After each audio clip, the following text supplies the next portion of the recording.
Arga Abilion was once called the bottom of the barrel. However, he would no longer be stuck in that position.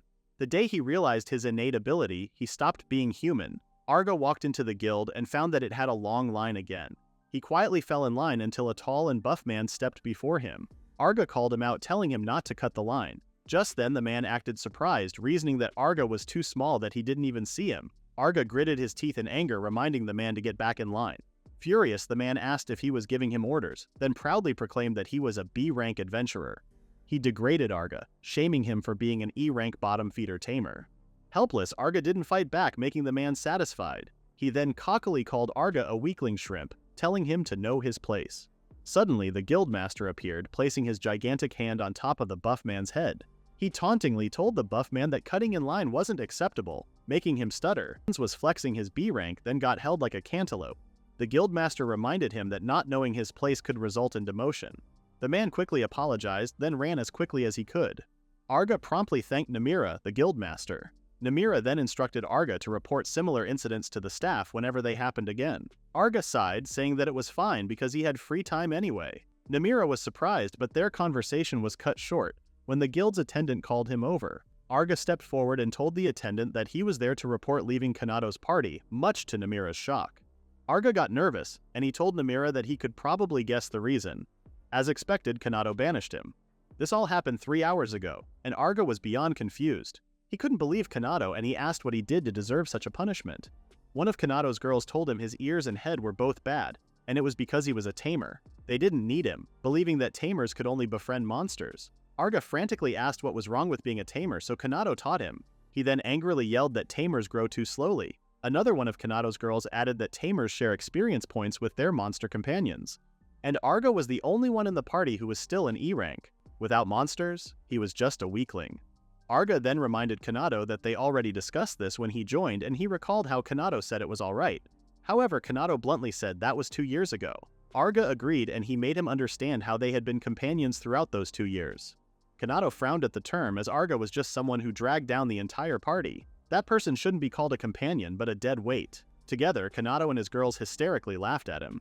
Thanks to that, Arga now had a lot of free time. Hearing everything that happened, Namira and the guild attendant could barely say anything. The attendant then reassured Arga that she would update his card registration information, which hadn't been updated in 2 years. Arga asked if he should update it since he had plenty of time now that he was banished. Seeing his persistence, the attendant presented him with a crystal ball. Arga asked what it was, and the attendant explained that it was a recently introduced status checker. It could read his status using a crystal.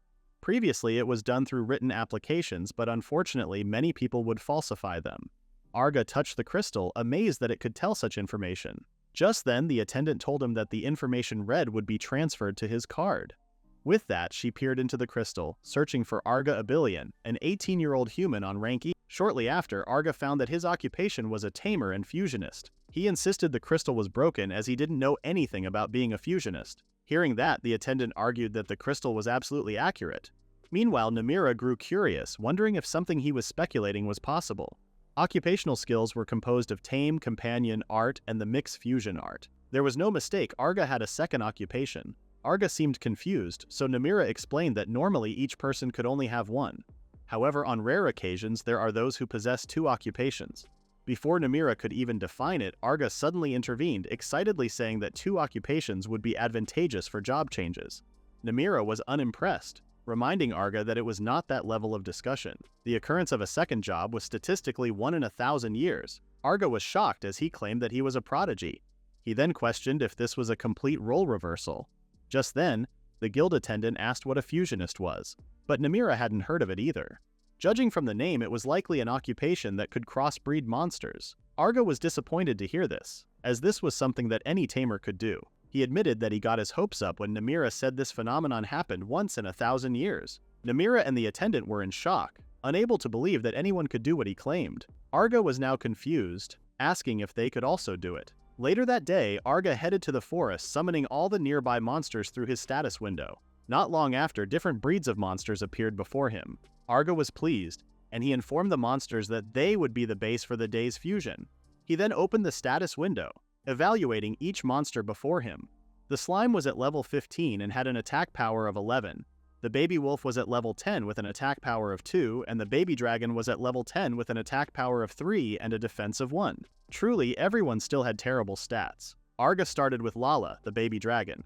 He checked his screen and decided to fuse her with a bat. He had been doing this so naturally, and it turned out that a tamer's ability was only to command monsters. He remembered Namira telling him this, and the man said that tamers couldn't crossbreed monsters to create new ones. Back at the guild, the attendant asked Arga about how he got the misconception that any tamer could do what he was capable of. Arga grew tense, admitting that he didn't go to school and was self-taught. He didn't know any other tamers either. The attendant agreed, adding that he didn't have friends and was also banished. She didn't rub salt in the wound, she exfoliated it with Himalayan rocks. Arga couldn't argue now that his sad reality had been exposed. Arga snapped back into reality, telling himself to get back on track and do some fusion. As he stared at the screen that awaited his confirmation, he told himself that he was a fusionist. To make himself sound cooler, he decided to call it Mix Fusion Art. Just then, he clicked yes, claiming that this was Mix Fusion Art. Just then, a bat appeared, merging with the dragon. Arga was surprised, seeing that the dragon's wing shape and color had changed. Lala's overall stats had increased, but the racial skills remained the same. The bat's skill, Ultrasonic Wave, had been added. Arga got excited, seeing that Lala had gotten stronger overall. He held the dragon in front of him, claiming that he would make her stronger at this rate. Arga the Fusionist would definitely make her stronger. Suddenly, Arga felt a sudden wave of sadness as he reflected on his words. His mood swings are moving faster than his stat growth. He put Lala down along with the other monsters, telling them how lucky they were. They could get stronger and stronger through fusion, but he remained weak despite being called a once-in-a-thousand-years talent. Like his monsters, he wanted to become strong as well. He then thought about the bastards who treated him harshly, hoping he could show them what they missed. As Arga wallowed in sadness, he suddenly got a bright idea. He thought about fusion and how humans could do it with monsters. Magically and biologically, humans and monsters were almost identical. Considering that case, Arga asked himself if he should fuse himself with a monster. However, he couldn't help but think about the possibility of failing. He might turn into a chimera, or worse, die. At that moment, the screen asked Arga if he wanted to fuse with a lesser arachne. As he contemplated, he realized that if he succeeded, he could possess the power of monsters and become strong. With the glory of becoming strong, Arga hit the yes button, confirming the Mix Fusion Art. A massive explosion occurred, sending the nearby monsters hurling into the distance.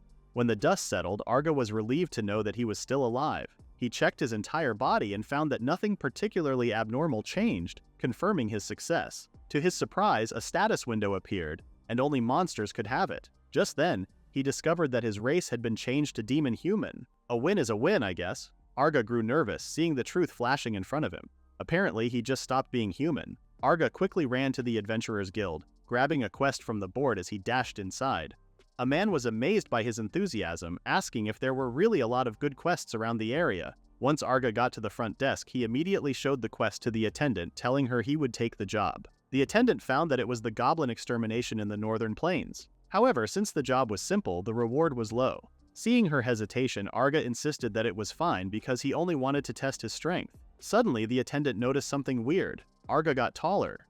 She asked if it had always been that way, so Arga admitted that he had been reborn. His physical changes were probably just the beginning. Confused, she asked what he was talking about. Before she could have her answer, Arga bolted towards the door as soon as he saw Namira. Namira asked the attendant if there was anything wrong with the boy, and she merely replied that there was something strange about him. He claimed he was reborn and he happily took cheap work. Namira shrugged it off, thinking Arga just wanted a fresh start. However, the attendant couldn't help but be worried about the goblin extermination quest, as Arga was barely a beginner. Namira was surprised to hear about it and he fell silent for a moment. Just then, the attendant asked if Arga was going to be okay, but Namira replied that the northern plains were somewhat dangerous at the moment. Elsewhere, Arga arrived at the northern plains, silently spying on the goblins. He then looked back at his monsters, informing them that the goblins were the perfect opponents to test the strength fusion. He then summoned his screen, muttering to himself that he would test his own power after. Becoming a demonic human changed many things. His life force and magic power increased about 4 times, and his attack power went from 5 to 81. Since he fused with a spider-like monster, he also gained the ability to produce spider silk. However, the one skill he was curious about was the final evolver. Experience points were now gained at double the rate, and the required amount to level up had been halved. This meant leveling up would be significantly faster now. Just as he processed this new advantage, a goblin suddenly shifted its gaze toward him. They were spotted. Arga quickly commanded Lala to release her ultrasonic wave, prompting the creature to emit a powerful sound-based attack. The ultrasonic blast struck the enemy goblins, disorienting and stunning them mid-charge. Meanwhile, Arga was pleased, thinking that the skill gained from fusing with the bat came in handy. Without missing a beat, Arga raised his hand and called out to the rest of his monster allies, urging them forward. Lily, one of Arga's monsters, charged forward with explosive force, ramming into an enemy with the power she had acquired after fusing with a boar-type creature called Little Boar. Nearby, Lulu, another monster, sank her sharp teeth into a goblin, having gained a new bite skill through her fusion with a kobold, a creature known for its dog-like head. Arga observed their improvements, noting that both of them had grown stronger. Not wanting to fall behind, he brandished his knife and rushed forward. He slashed a nearby goblin in the face, and to his shock he actually split the creature in half. As the goblin fell to the ground, Arga stood in disbelief. He asked himself if he actually sliced the goblin in two with a mere knife. Before, he had no muscle strength and couldn't even cut properly. Realizing that, Arga let out an awkward laugh. Suddenly his status window popped up, revealing his vast list of accomplishments. He couldn't believe that he just gained consecutive level-ups just from defeating goblins. He even got a skill that gave him more experience. As he stared at the screen, he wondered if he also got experience from the goblins everyone else defeated. He quickly checked his monster's stats and found that everyone had increased dramatically, especially his. As he went on to check his own status, he found out that his attack power was at 241 and his agility was at 301. At this point, he wasn't just an A rank but an S rank. He might really become the strongest. Just then, Arga heard a thundering roar behind him. To his shock, a bear-like creature 100 times his size was looming over him. His eyes widened in fear and he could only stare at his imminent death. Bro's luck subscription just expired. Back at the guild, the attendant was shocked to know that a sword bear was dwelling in the northern plains. Namira confirmed it, adding that there had been multiple sightings recently. The attendant asked if the creature was designated as C rank, and Namira made it clear that it was C rank overall. It had fur as sharp as swords and arms with razor-sharp claws. The attack power alone was A rank. The attendant freaked out, reminding Namira that Arga was merely an E rank. If he encountered it, he would surely be killed. Back at the northern plains, Arga calculated his next move. Becoming a demon human maxed out his companion art, so he might be able to tame the sword bear too. However, on that day he would do more than that. Before proceeding, he told his monsters to stay back. He swore to defeat the beast as he charged forward. Meanwhile, the sword bear roared, asserting its dominance. Arga thought that if he could take down an A rank, he could earn massive experience. He would level up all at once. Finally, he had drawn closer to the bear, and he wasted no time in slashing it. However, his knife chipped, and he freaked out at the thought that the bear's fur was hard. A knife wouldn't do the job. He wondered if he should beat it with his fists, but then he realized it would be tough to punch through its sharp fur. Just then, the bear charged forward, striking fear into Arga as he saw its fast movements. In a split second, it tore through the ground, eager to kill Arga. Thankfully, he managed to dodge the attack with the spider silk that came from his skill. As he dangled silently, a bright idea crossed his mind. He would use his skill to defeat the sword bear. He quickly spun some spider silk, covering his fists. Without wasting time, he quickly charged towards the creature with his spider silk gloves. He punched the bear in its gut, making it cough up blood. Arga was furious, claiming he was not afraid of its fur armor anymore. He released a barrage of attacks, making the bear scream in agony. Not long after, it fell on the ground, succumbing to its death. Arga smiled, realizing he won. He just defeated a C-rank monster. Arga then looked at the sky, praying to the gods to let him get even stronger, enough to make Kanado and the others regret it. Arga took on a quest from the guild, and he hurriedly excused himself to complete it. As he headed out, he was convinced that the request should be finished in a jiffy. However, before he could leave, Namira's gigantic hand stopped him in his tracks. He asked Arga if he was in a hurry, making him tense. He placed his hand on Arga's shoulder, reminding him not to run inside the guild. Arga apologized, then waved Namira goodbye as he left. As soon as he was gone, Namira noticed that Arga had gotten stronger, much to the guild attendant's surprise. Based on their interaction, the young man's dynamic vision and agility had improved. His physique was like it belonged to a different person from before. The attendant thought there was no way that was possible, but Namira could tell accurately just from a glance. Arga seemed to be on a high level. Just then, Namira asked if Arga had taken a request that day, and the attendant confirmed it, adding that he took on low-difficulty menial tasks. She then handed her book records, proving that sometimes Arga took on requests multiple times a day. He even chose exterminating 3-horned rabbits. The attendant believed that one couldn't grow rapidly with stuff like that, so everything must be in Namira's imagination. Namira remained silent, deep in thought. Meanwhile, Arga was interested in the thought of the horn rabbits as they might be useful for fusion. He was determined to tame one of them. Just then, someone called out to him, catching his attention. He asked the stranger if he needed something, completely unfazed that he was standing before two men twice his size. The strangers introduced themselves as Razul and Norshi, and they asked if he was Arga, the E-rank tamer banished by Kanado. Razul screamed that Kanado climbed the S-rank at only 18 years old, and he claimed he was his idol. Norshi added that there were many who wanted to join Kanado's party, and they were among those people. However, a weakling like Arga was accepted for 2 years. Arga smirked, telling the men if it was about jealousy, then they should spare him. He turned his back on them, saying it was not his concern anymore. Just then, the men argued that this wasn't the issue. What pissed them off was Arga's attitude. Razul asked Arga why he was living with a smile, calling him a bastard. Arga was confused, and he reminded the men to know their place. Norshi then told Arga that he caused trouble for everyone's idol, Kanado, and he should reflect and look apologetic. This is exactly how a stan would react if you called them gay. However, Arga was barely moved by their threat, asking why he should even reflect. He argued that Kanado should be the one reflecting because he was trash who made him join arbitrarily and didn't even bother to take care of him until the end. He bluntly told the men that they were admiring trash, then asked if they were idiots. Furious, Razul and Norshi furiously called him a bastard. They grabbed their weapons, warning that they would teach this E-rank brat a lesson. He never should have looked down on B-ranks like them. Arga quickly took out his knife, calling out the men for drawing weapons in the guild. Meanwhile, the attendant grew concerned, telling Namira that they had to stop them. However, Namira remained calm, insisting that they should watch for a bit because they might just see how strong Arga had become. Just then, Razul and Norshi attacked, swinging their weapons in anger. However, before they could even do any damage, Arga slashed his knife, blowing the men away without even tarnishing his blade. The attendant was shocked, but Namira remained unfazed. Meanwhile, Razul and Norshi cursed as they received the impact of Arga's attack. Arga then reminded them that using weapons inside the guild was a violation. To make them more furious, he asked if they were idiots. Razul couldn't believe he was blown away by an E-rank tamer, while Norshi couldn't help but feel lame for being lectured. With their egos on the line, they immediately got back on their feet to land punches at Arga. However, Arga was too fast for them. He noticed something strange. There was no way B ranks were that slow. Earlier, they also lost their stance easily. Arga wondered if they were trying to fool him into letting his guard down or if this was some kind of trap. Arga didn't know what it was, but in that case, he decided to take advantage of the situation. He wasted no time in kicking Razul in the throat, sending him flying. He headed towards Norshi next, thinking that if he acted confused, openings would appear for him to go along with. When he got the perfect timing, he landed a strong punch on the man's jaw, knocking him down instantly. Arga noticed that they both stopped moving. He wondered if this was also a trap, and if they would attack from somewhere. Wanting answers, he attempted to punch them again, demanding to know what kind of trap he was facing. Peace was never an option for this guy. However, before he could do that, Namira stopped him. He told the young man it was enough, leaving him surprised. Arga told Namira to move aside, believing that Razul and Norshi were still planning something. Namira said no, insisting that it was over. Both of them are already unable to fight.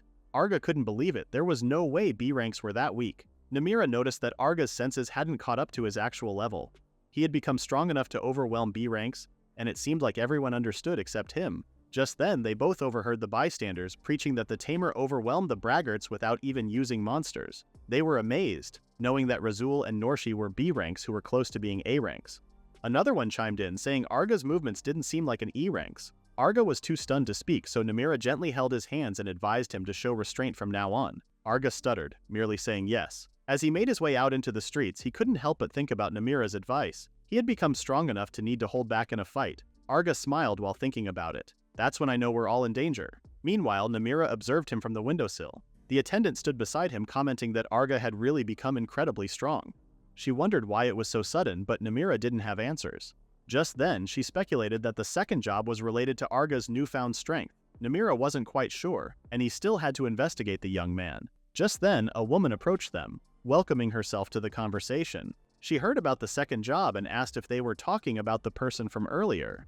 The people in the guild suddenly noticed the woman, amazed by her beauty. She was Cecile Le Cerciel, humanity's strongest SSS rank. She then rested playfully on the counter, asking the attendant to tell her about the man from earlier. In a dark, eerie cave, gigantic centipedes roamed the place, searching for a man who had disturbed their slumber. The man kept silent, finally escaping the monsters. He thought about how dangerous the situation was, and he decided not to go that route anymore. He was furious at Kanado, and he swore he would curse him if he died. Just then, someone approached him asking if he had just said Kanado's name. It was Sissel, smiling at him innocently. The man asked why she was alone in such a dangerous place, and she replied that she was looking for Kanado's party because she had something to ask. She believed they went to the dungeon they were in. The man was silent for a moment, then he told her that they had already left. They actually left him behind, firing him for being a useless tamer. I think I've seen this film before. From there, he desperately tried to escape alone. Sissel was delighted to hear that he was the tamer in Kanado's party. Then she asked if he had heard from Arga. The man had heard a lot about Arga because he was constantly compared to him. Like when he didn't know a monster's name, Kanado would say that Arga would have known. His monster knowledge was apparently better than the new Tamer's. Cecil then asked if he had heard about his abilities, and the man confirmed it, specifying that Arga could crossbreed monsters. When he first heard it from Kanado, he refused to believe that Tamer's were capable of doing it, since it was a different occupational skill. Kanado didn't believe the man either, and he asked if he was kidding.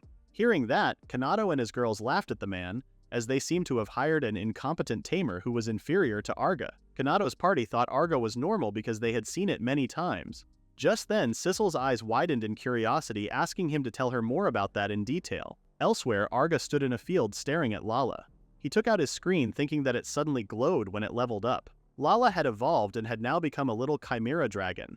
Bro accidentally modded his dragon into an Elden Ring boss. Even though she looked grotesque, she was his responsibility. He carelessly repeated fusions with monsters that had little to no compatibility. He didn't know fusion materials would affect the evolution path that much. Stats-wise, it wasn't bad, but still. Just then, Arga got distracted, realizing that something interesting was nearby, the Palpari Labyrinth. It was a beginner-friendly labyrinth, and with his and the monster's strengths combined, they could challenge it with no problem. He was determined to let Lala's evolution continue, and he would correct the course. There were fusion materials in the labyrinth that would be convenient for correction. With that, Arga charged forward with his monsters. They were immediately greeted by tons of insects, but they were quick to defend themselves. Arga told his monsters to let the small fries scatter, as the real target was the metal stag beetle. To correct Lala's course to a proper evolution, he needed a beetle type and steel type element. The metal stag beetle had both. To his surprise, he soon found one. He used his tame ability on a few of the metal stag beetles, but he failed every time. He could only attempt to tame 3 times per monster, and it failed. In that case, Arga decided to take the beetle's abundant experience and move to the next one. He leveled up 6 times, then decided to head deeper into the labyrinth. Meanwhile, Sissel kept talking to the ex-tamer from Kanado's party. She found out that Arga fused monsters together and changed the color, and she wondered if the strength could be changed too. The man didn't know, but both Arga and the monsters might become really strong. Sissel asked why, and the man revealed that he had heard stories about Arga, that he was fusing a baby dragon. Just then, their conversation was cut short when a giant centipede appeared, roaring in fury. Cecil immediately stood up, thanking the man because she was able to confirm things properly. She was lucky, and so was the man, as he could now cut ties with those unpleasant guys and return safely. Dude, this woman has no sense of urgency. Suddenly, Sissel drew out her jet black sword, revealing her true identity to the man. He stuttered in her presence, then she stated the obvious, claiming she was the SSS rank, Cecil. She winked at the man, promising to escort him outside. Soon after, Sissel brought the man safely to the outside world where they both parted ways. She smiled at the thought of Arga, a tamer and a fusionist. She couldn't believe a person like that existed. A few days before, Cecil asked Namira if he understood what kind of abilities Arga had. She asked if he was his friend, but Namira said they were not that close. The attendant pointed out that he talked to the young man often, and Namira said that he only kept an eye on him because there might be something about him, like how he became a high-difficulty tamer through self-study, and when he heard about the dragon species. The attendant seemed curious, so Namira revealed that Arga had a baby dragon as one of his companions. The attendant recalled that it was a weak species, but Namira pointed out that dragon species basically couldn't be tamed. Dragon species judge their opponent's talent, and they reject taming unless they sense considerable talent or power. Hearing that, the attendant wondered if this meant Arga had considerable talent. Namira wasn't so sure if it was true, and he had yet to confirm it. Sissel, on the other hand, was curious about fusion art and a baby dragon, so she decided to confirm it herself. Without wasting time, she left without saying a word. After she heard the story from Arga's former companions, she finally obtained information. She then thought about Arga and how he might fulfill her dreams. In a dark-lit labyrinth, an ogre boss roared in fury, its voice echoing through the corridors. Despite being attacked by Arga's monsters, the ogre kept fighting. Finally, it was defeated, knocked out before Arga. As Arga stared at the fallen beast, he realized it had gotten weak and that he should tame it soon. His monsters had grown so fast that even the labyrinth boss, a D-rank ogre, was no longer an enemy. Then, out of nowhere, the ogre stood up, landing a strong blow on Arga's face. To the beast's shock, Arga stood unscathed, merely smirking at its attempt. In a snap, Arga hurled the ogre to the ground, forcefully smashing its face. D-rank monsters couldn't even scratch him anymore. Without wasting another moment, he tamed the ogre, reducing it to a simple crate. Arga was pleased, seeing the boss drop before him. He excitedly opened it, wondering what was inside. His eyes widened upon seeing its contents, and he was surprised. Not long after, Arga returned to town, thinking he was incredibly lucky. He got the ogre's rare drop, the Horn of Battle. To make it better, he got 2 of them. A rare drop is probably 1 in 10,000, and the probability of 2 items dropping is 1 in 100,000. That being said, it's 1 in 100 million luck. He planned on storing one and selling the other. It should be worth 1,000 gold coins, and he could live unemployed for 3 years. He could already see it, and he started asking himself what he should do by then. Just then, someone called out his name. It was Kanado. Arga sneered, seeing the familiar face before him. Kanado tensely asked what happened to his body, which made Arga confused. Now that he thought of it, he used to literally look up at Kanado. This made him wonder if he had gotten bigger after becoming a demon human and leveling up. One of the girls asked if he had gotten into weird drugs, and the other agreed, recalling how embarrassed he was about being short. Justice for the short kings, please. Just then, Kanado pointed to the Horn of Battle, unable to believe his eyes. He thought it was impossible to get an ogre's drop, but Arga only smirked and confirmed it was real. The girls teased him again, thinking he got it as charity by leeching off some random party. Or worse, he could have stolen it. Arga was more enraged than ever, arguing that he got it with his monsters. Kanado sighed, saying it was fine and that he didn't need to show off with just a D-rank drop. Suddenly, he showcased a ring, boasting that it was a B-rank rare drop. They got the Ghost Prince rare drop, which was way better than Arga, who only had knowledge. Kanado strongly believed that everything else about him was trash. He then asked the young man if he was jealous. If Arga were with them, he could get good stuff like the ring. Having said that, he asked Arga if he wanted to come back. Arga was confused, yet Kanado took this as a confirmation. He tried to act benevolent as if Arga insisted, and he allowed him to return. Arga saw the situation for what it was. They wanted him to come back. Because they lacked monster knowledge, they were probably starting to have trouble with labyrinth conquests. They were the type to get excited over a worthless ring. However, in reality, high-ranking rare drops weren't necessarily superior. There were duds too, and they didn't even have that knowledge. Those kinds of people had realized Arga's value, and they were roundaboutly trying to recruit him again. Suddenly, he turned his back on them, laughing as he asked who would ever go with them. Kanado was baffled, while one of the girls asked if he was seriously going to rudely reject Kanado's kindness. Furious, Arga told them to shut up. Suddenly, his monsters appeared, freaking out the team. One of the girls was grossed out by the chimera-looking monster, while the other was threatened by the hairy wolf. Kanado, on the other hand, thought that the slime was the most normal one of the bunch, yet it was somehow different from before. Arga demanded the team disappear from his sight. Left with no choice, they reluctantly left, accusing Arga of being barbaric. Acting like a victim, one of the girls screamed that resorting to violence was the worst. Arga thought he was lucky, but to run into those guys proved otherwise. Living carefree for 3 years was off the table after all. He then swore to himself that he would get so strong that those guys wouldn't look down on him. Meanwhile, the team secured distance from Arga. One of the girls was irritated by him, while Kanado complained about not being able to recruit him again. Just then, the other girl asked what they should do. Without someone knowledgeable about monsters, conquest would be tough. Kanado acted unbothered, reassuring his team that he would think of a method that wouldn't require a tamer. Elsewhere, Arga handed one of the horns to a dealer, wanting him to purchase it. Arga planned to exchange it for money and buy a weapon, knowing that his knife had dulled after so many trips to the labyrinth. The dealer took a close look at the horn, then handed Arga a single coin. He claimed it was fake, but he would buy it for 1 gold coin. Arga stared at the coin in his hand and laughed, recalling how he thought he was lucky that day. Suddenly, Arga slammed the coin on the back of the dealer's hand, slashing it upon impact. Blood spurted everywhere, making the dealer scream. Arga said keep the change, and left it in his bloodstream. The dealer frantically asked what he had done, but Arga was too enraged to answer. He accused the dealer of being a scammer, refusing to believe the horn was fake. He argued it was a legitimate item dropped directly from an ogre. As an apology, he demanded that the dealer buy it for 2,000 gold coins and throw in the most expensive knife in the store. Not wanting to yield, the dealer rang a bell, warning Arga not to mess with him. A group of thugs started gathering around Arga, and without wasting time, they attacked him. As one of the thugs bolted towards him with a knife, Arga remained calm. thinking that he had entered the worst shop imaginable. It would be better for the world if the place closed down. Then without being bothered, he knocked down the thug with a single punch. He suddenly went berserk, screaming that he was on edge that day and that those guys would be unlucky. However, he realized that he might be the unlucky one. As the fight progressed, the thugs admitted that Arga was good. Suddenly, someone called out his name. It was Sissel. Her eyes gleamed with excitement, seeing that Arga was there. One of the thugs, realizing that Sissel knew Arga, quickly jumped at the opportunity to hold her hostage. He commanded Arga to stop or else he would slice up the girl. Sissel got upset, reminding the thug she was talking and that he should be quiet. Just then, Sissel simultaneously slammed the thugs toward the wall, shocking Arga. Arga buffered, while Sissel yapped about how she searched for him everywhere.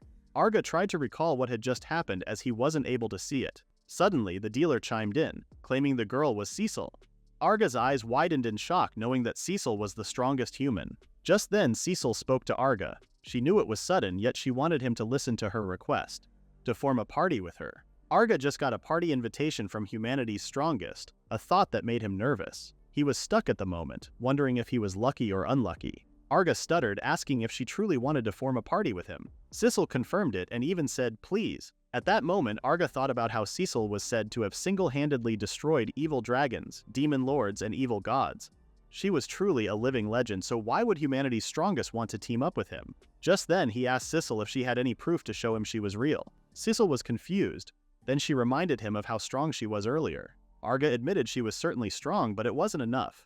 He had just dealt with a crooked dealer, so he wasn't too trusting lately. Sissel understood, then claimed to have proof of her claims. She brandished the divine bone blade made from an evil god's bone, and she claimed to be the only one who had it. Arga was unamused, telling her that even if she showed it, he had never seen it before. Sissel was stunned. Then she remembered something. She got embarrassed, realizing that she should have shown the item from the very start. It was none other than her adventurer card, which she had tucked in between her gigantic milkers. She said booby trap, and meant it literally. Arga was shocked, seeing how she casually pulled it out from there. Based on the card, Arga learned that she was Sissel Le Cerciel, age 18 and a rank SSS. She was a sword saint, a holy knight, and a dark mage. On top of it all, her level of attack power was immeasurable, and she had all the skills.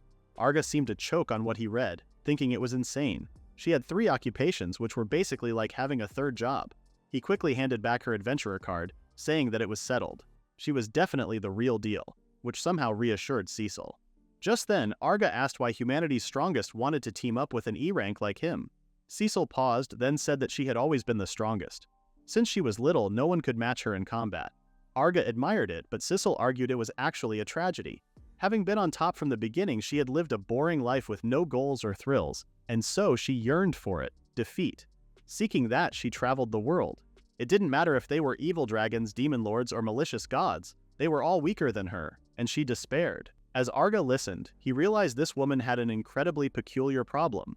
Suddenly, Sissel shared that she eventually heard about Arga, that he had the ability to strengthen monsters through fusion. If he could create the strongest monster, she thought she could experience defeat. Arga's eyes widened in shock, now realizing why she wanted to team up with him. The tension between them lingered until he spoke again. If they were going to be a team, he had conditions.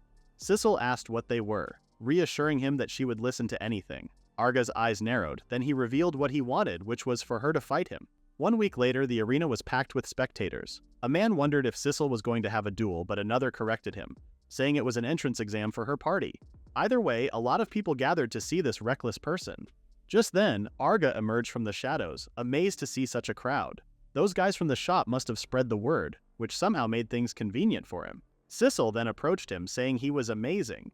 He had gotten really strong, and she could tell just by looking. Arga smiled, recalling that he had made a promise. Back when they struck a deal, Arga admitted that the current version of himself wasn't worthy to stand by her. However, he would show her that he could become a worthy man in 1 week. Just then, Sissel readied her sword and asked if they should see what he's got. Arga quickly took on the challenge and both prepared their stance. As Arga gazed at Sissel, he couldn't help but notice the incredible pressure.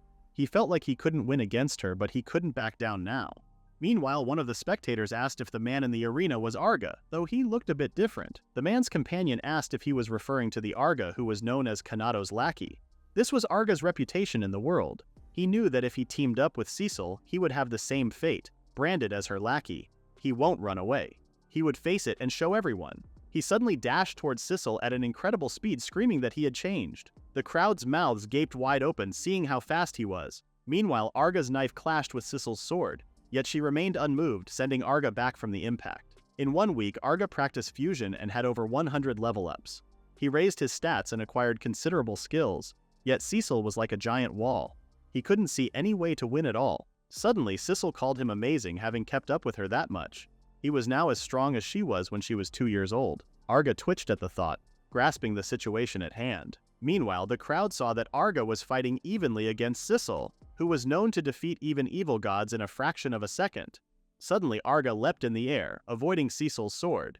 His opponent had a sword made from an evil god's bone, and he knew that his black dragon fang, which he got from the crooked merchant, wouldn't last. Just then, Sissel pointed out that Arga didn't use monsters, but he made it clear he won't be using them. It would be troublesome if they were killed. Sissel grew concerned, saying she wouldn't do such a thing. Arga suddenly ran towards her, saying accidents could happen.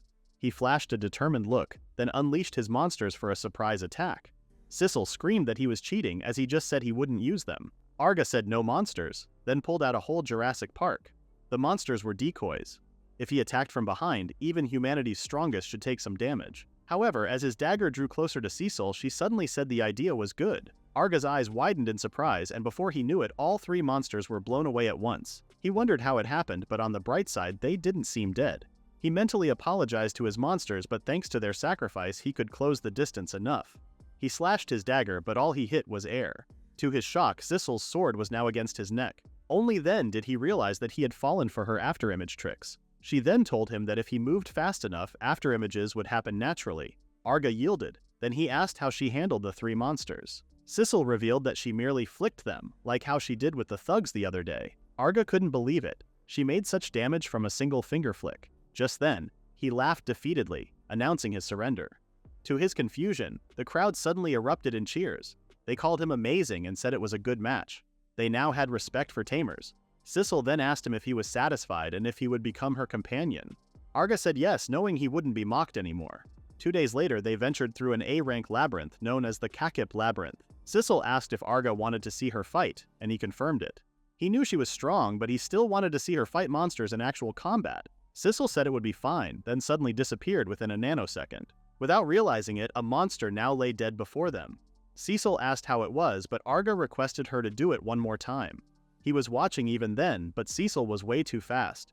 As they went deeper into the labyrinth, Sissel explained to Arga that he couldn't see her ability. A rank was over in an instant, which baffled Arga. At minimum, it needed to be an S-rank labyrinth. However, Arga reminded her that based on regulations, an E-rank like him couldn't enter S-rank labyrinths. Sissel didn't see this as a problem, and she suggested taking the test, the promotion exam. Arga thought about the promotion. To enter an S-rank labyrinth, he had to be promoted to S-rank. Arga wondered if he was going to be okay, but Sissel reassured him that she would recommend him, enabling him to take the exam. As if she were out of touch with reality, Sissel wanted him to achieve SSS rank. Arga was terrified, realizing that this was the highest rank there was. He had finally formed a party with Sissel, but at what cost? He wanted a raise and got raised into the afterlife. Kanado and his team stood before the labyrinth's entrance, hesitant to enter. One of the girls mentioned she was nervous to enter an SS rank labyrinth, but Kanado reassured her it would be fine. With their strategy, they would break through even without Arga or a Tamer. The other girl agreed with Kanado, convinced they didn't need such a loser. Not long after, they ventured to conquer the labyrinth in order to get promoted to SS rank. Meanwhile, at the Adventurers Guild, Namira and the attendant overheard rumors about Kanado's party. They apparently started using chicken tactics, wherein they would skip the small fry along the way and defeat the boss with poison.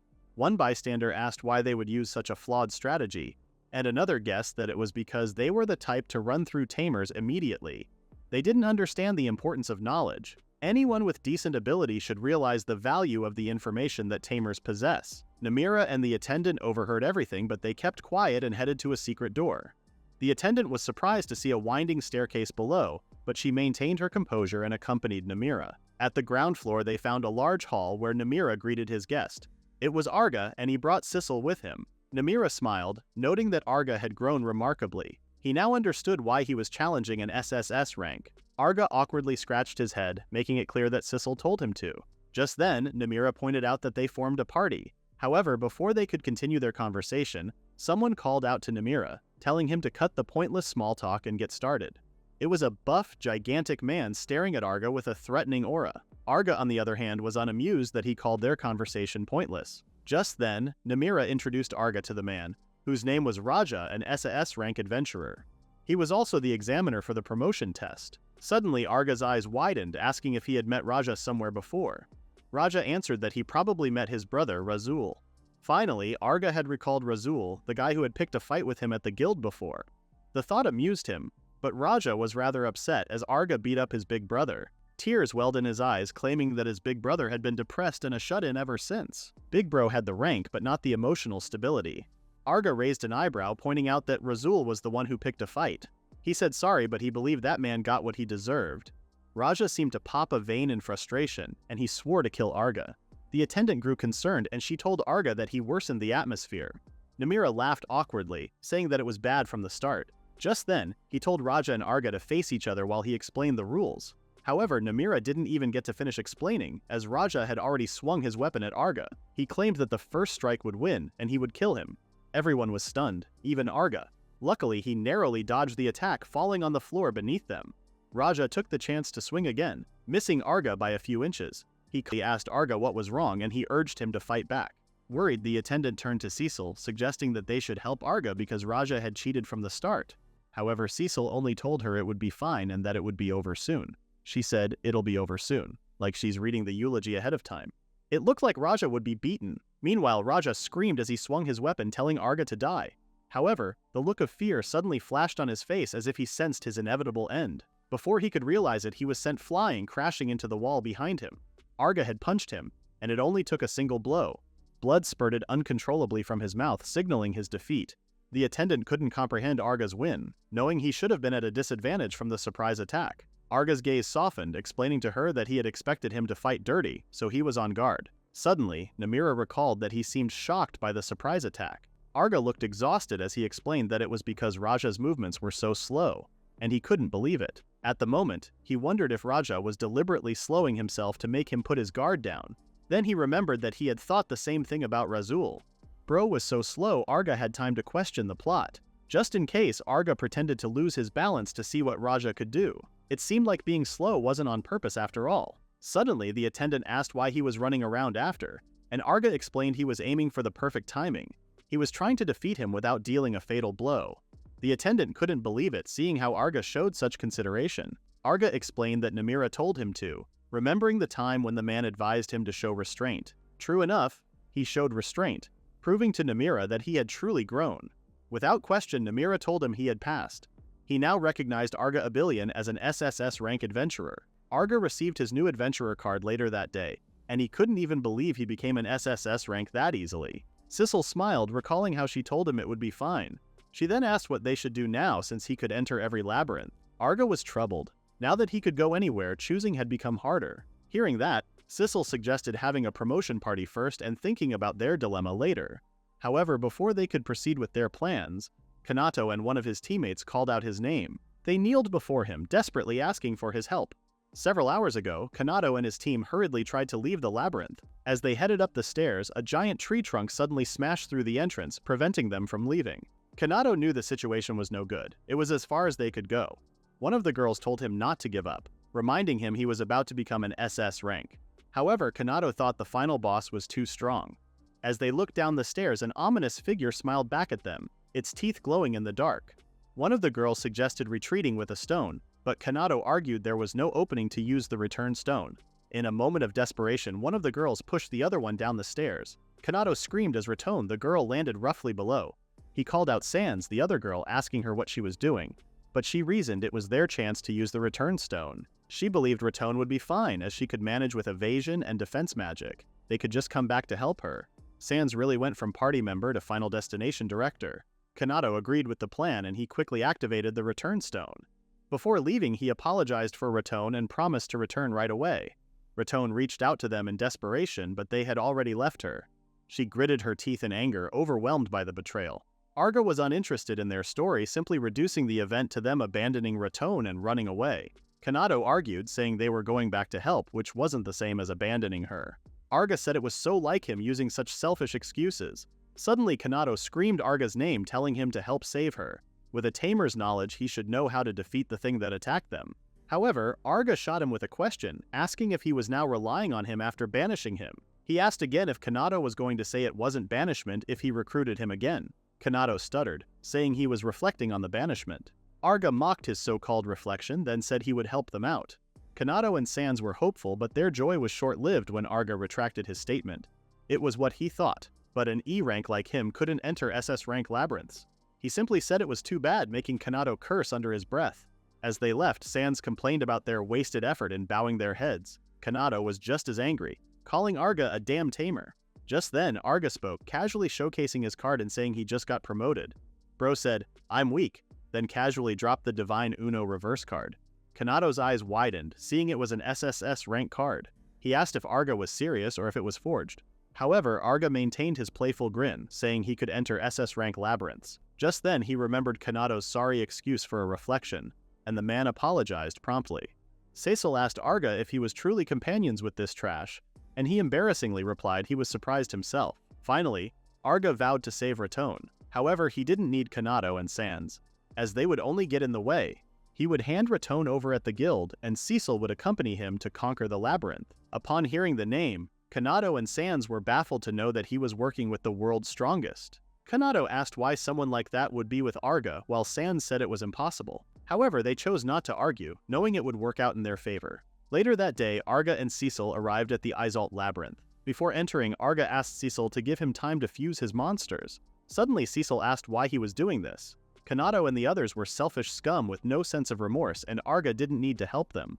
To her surprise, Arga said he wasn't. Even if he wanted to help, Ratone was probably already dead. He wasn't helping, he was only getting revenge in his own way. The opponent they couldn't even touch, he whom they had mocked, would defeat it with ease. He would make them taste that bitterness. Shortly after, Arga had finished his preparations, and he finally clicked fuse. As the transformation took place, Cecil asked if that would really be revenge. Arga confirmed it, but that would not be the end of it. Just then, Lala started glowing, which was a sign of evolution. She suddenly darted toward the sky, leaving a trail of glittery material. Cecil exclaimed it was amazing to witness such a monster, as she had never seen anything like it. She also looked forward to what would come next. Later in the labyrinth, Arga and Cecil slayed the minor beasts with ease. Arga thought there was nothing impressive there, but Cecil reminded him that the area wasn't SS rank yet. As they ventured deeper, Cecil thought about Kanado and his use of chicken tactics in a labyrinth of that level.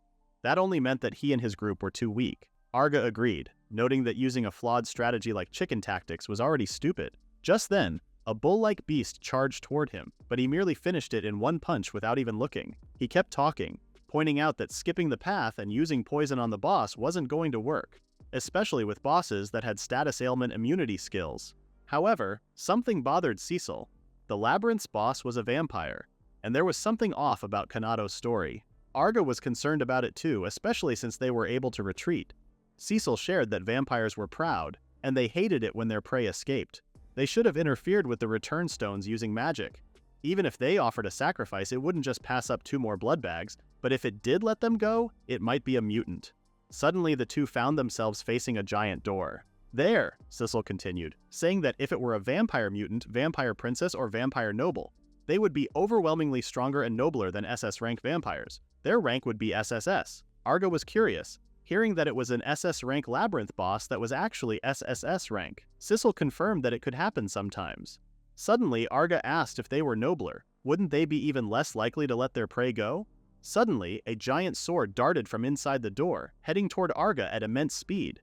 He simply moved aside, and the sword hit the wall. He took one look at the weapon, recognizing it as a blood sword. Suddenly, a dark female figure laughed, saying it was well dodged. She introduced herself as Reina La Rorilcia, the great vampire princess.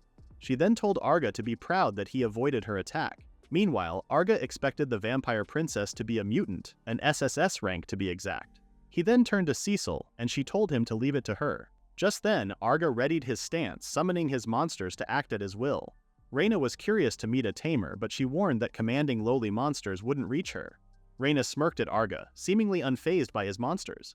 Arga thought about the vampire princess Reina, and if she were an SS rank, then Kanado and the others' crushing defeat would make sense. Just then, he told Reina that he would remember her name, as she would be the first SSS rank monster that he would kill. He would make sure never to forget it. He then introduced himself as Arga, and he advised the vampire princess to remember the name of the one who would kill her. Reyna gritted her teeth in anger, unable to believe that Arga just looked down on her. She suddenly sprang from the ground, flashing her claws as she called Arga an insolent fool. Arga was quick to deploy Lala and Lily, telling them to go and attack. However, Reyna easily dodged the monsters' attacks, injuring them in the process. The monsters refused to yield, and they continued their relentless pursuit. Annoyed, Reyna released thousands of spears, aiming them at the monsters and screaming at them to get out of the way. The attack created an opening for Reyna, allowing her to secure a close distance with Arga. As she drew nearer, she told Arga to die with regret. Arga, on the other hand, only stood there unfazed, as if waiting for the attack. To Reyna's shock, Arga simply held her by the wrist. All that buildup for her to get nerfed in the tutorial level. Arga was convinced that an SSS rank like her was certainly strong. He had strengthened Lala and Lily to handle SS rank labyrinths, and he thought it would be tough with just those two, but not to this extent. But thanks to that, he could now see their current abilities. Reyna was baffled, realizing that Arga just tested her power with monsters. Arga's audacity infuriated her, yet she couldn't escape from his grip to assert dominance. Her eyes widened in shock, asking Arga if he was even human. Then without warning, Arga kicked Reyna, sending her flying into the distance. As she landed on the floor, blood spurted from her mouth. Arga loomed over her, telling her that among all those he had faced, she was at the highest level. However, she was not as strong as Cecil. Reyna could barely respond as she kept coughing out blood, but this didn't garner any sympathy from Arga. He kneed her in the stomach, making her furious. Suddenly, she summoned a sword through a portal, slashing it against Arga as she called him a bastard. However, Arga was quick enough to deflect the attack with his dagger. Reyna continued to attack, telling Arga that he got carried away. Then, to her shock, Arga snapped her sword at the stem. He didn't stop there, and he made sure to tear her clothing to embarrass her further. "We love a petty king!" Reyna backed away, quickly covering herself. As she healed from her injuries, she swore to never forgive Arga. With her strongest magic, she would turn him into pieces of meat. Mustering all the strength she had left, Reyna summoned 1,000 spears, announcing that no one who had received this magic had ever survived. Despite hearing her threats, Arga and Cecil only stood silent, waiting for the attack.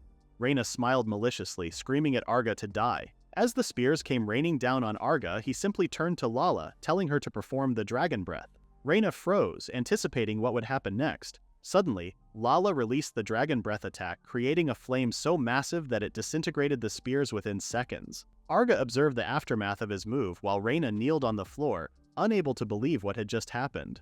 Arga walked toward her, telling her that the attack might have been effective against anyone other than a Tamer. He coldly told her that it was over and he bid her farewell. Suddenly, Reyna pleaded with Arga, telling him that she surrendered. Arga seemed confused, so Reyna cried her eyes out, apologizing and surrendering. She wailed, begging him not to kill her. Girl out here thinking mascara runoff is a defense buff. Arga was taken aback as Reyna admitted defeat, relentlessly apologizing. Cecil thought this was amazing. A proud vampire princess was crying and begging for her life. This was truly rare. Arga awkwardly agreed, but now he wondered what he should do. Just then, Reyna spoke to Arga with honorifics, telling him that she had a request. Arga was shocked by how she addressed him, while Cecil was excited by the fact that a vampire princess had a request. She urged Reyna to speak. Arga felt like this was throwing him off, but he still asked Reyna what her wish was. With a tear in her eye, Reyna pleaded with Arga to use his powers to kill her father. Arga and Cecil were confused to hear such a request.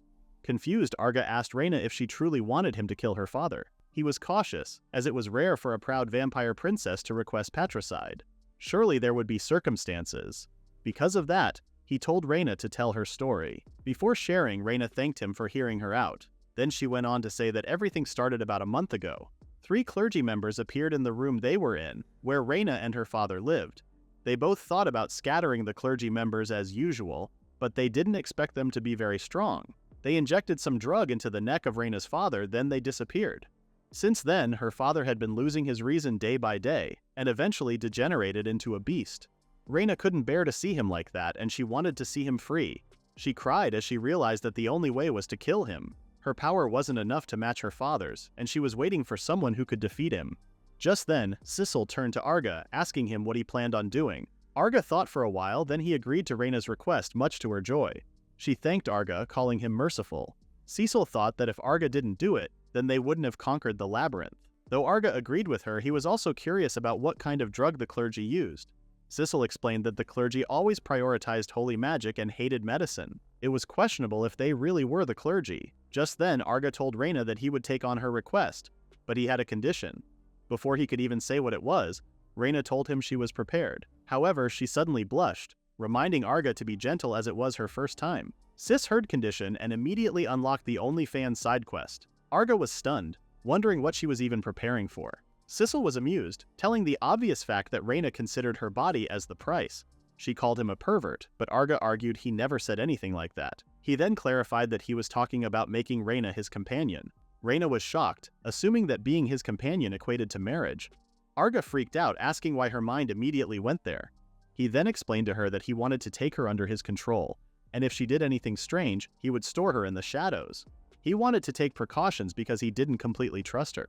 Reyna understood, thinking that if she became trustworthy, they would get married. Arga had enough with her, so he simply told her to lead him to her father. Not long after, Arga and Sissel followed Reyna to the deepest part of the labyrinth. Cecil asked if Reyna's father was down there, and Reyna confirmed it, adding that her father preferred the underground spaces for some reason. Sissel was amused, seeing that the place was dim and vampire-like. Arga looked around, thinking that there were other passages to the underground. Just then, he asked Reyna if some stupid-looking guys had been to the labyrinth recently, specifically a group of 3, 1 man and 2 women.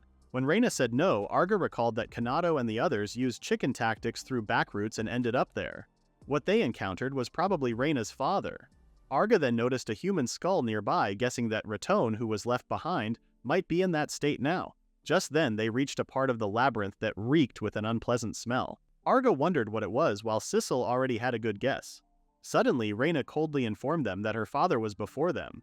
Not Reyna casually saying, "That's my dad," like the man isn't out here melting nostrils. To their shock, an indescribable anomaly crawled towards them.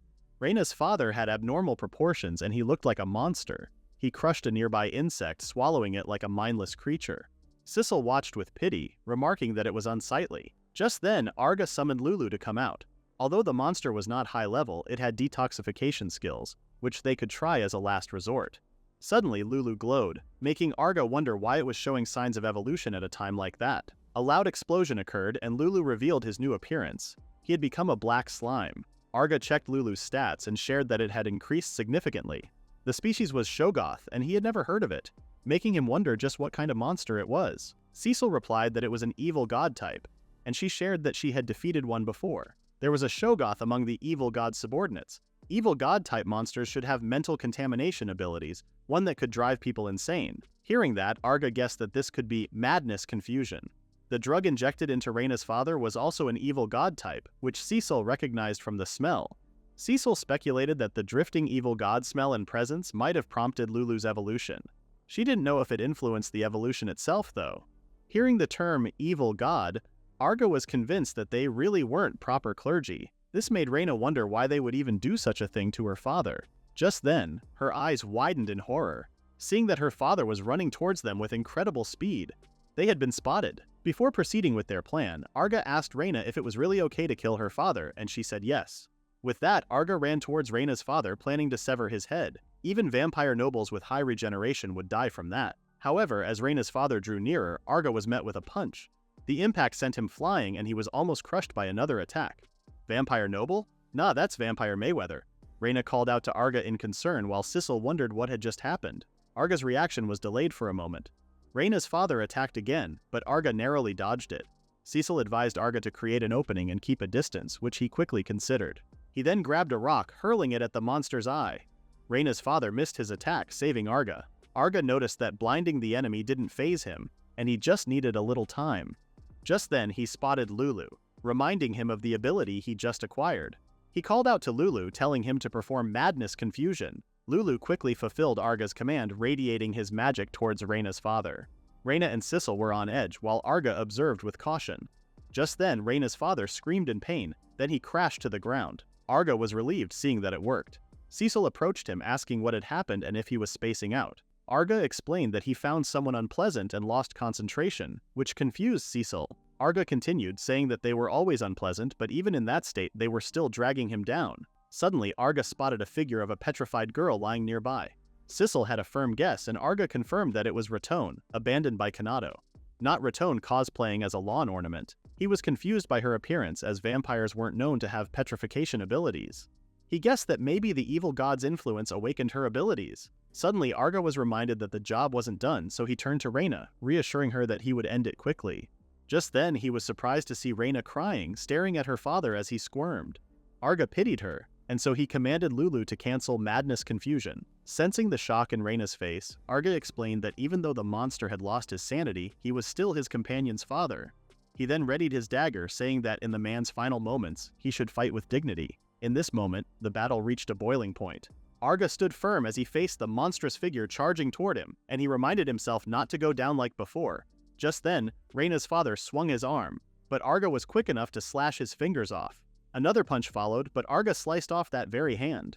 Reyna was shocked as the hand landed in front of her, spurting out blood. However, Arga's victory was short-lived, as it only took a couple of seconds before Reyna's father regenerated his severed hands and fingers. Arga couldn't believe it, as he had already assumed that the wound would rot away. This monster's regeneration speed exceeded that, and Arga predicted that this would drag on unless he cut off his head. Suddenly, Reyna's father launched forward, but this time he didn't aim for Arga but at a nearby pillar. He hit it with his elbow, making Sissel wonder what he planned on doing. Just then, Reyna's father took a giant piece of the pillar, hurling it toward Arga. Arga narrowly dodged it, and he quickly caught on to the monster's tactics. He switched his approach because punching would get him slashed. However, Arga thought it was fine as long as he didn't get hit. Arga said, "If I don't get hit, I don't die." Revolutionary. Just then, a rock almost hit him, which made him realize that his plan was easier said than done. Because of that, he called out to Cecil, asking if she could help him. Cecil was concerned, and she reminded Arga that if she defeated the monster, then it wouldn't count as him conquering it. Arga told her not to worry, as he would surely be the one to defeat him. He then pointed to Ratone, and he told Cecil to retrieve her. He just couldn't fight decisively with Ratone lying over there. Cecil understood, knowing it was hard to work with. It would be troublesome if something hit and shattered her. With that, Cecil reassured Arga that she was on it. Reyna asked to help as well, but Cecil told her it was fine and that she would be quick. Without wasting time, Cecil disappeared in a flash, shocking Reyna. Meanwhile, Reyna's father attempted to throw another rock at Arga, but he stopped in his tracks when he noticed Cecil. Cecil smiled as the monster was able to follow her movements with his eyes. Truly, Reyna's father wasn't bad. Furious, the monster hurled the rock at her, causing a massive explosion that made Reyna shriek. However, Arga was calm and he simply smirked and thanked Cecil. To Reyna's surprise, Cecil had avoided the attack, and she safely retrieved Ratone. Cecil awkwardly said that Ratone was surprisingly heavy, and she advised her to go on a diet. Petitioned to rename her Ratonton, Cecil started it. Meanwhile, Reyna stood there confused, as she couldn't see Cecil's moves at all. Back in the battlefield, Arga could now move freely, and he was determined to end the fight. Just then, Reyna's father released a barrage of attacks, hurling multiple rocks at Arga. Arga quickly summoned Lala, commanding her to use Dragon Breath to burn everything down. Lala quickly performed Arga's commands, and in no time the place was filled with flames. As all of this went down, Reyna complained about not being able to see through the smoke.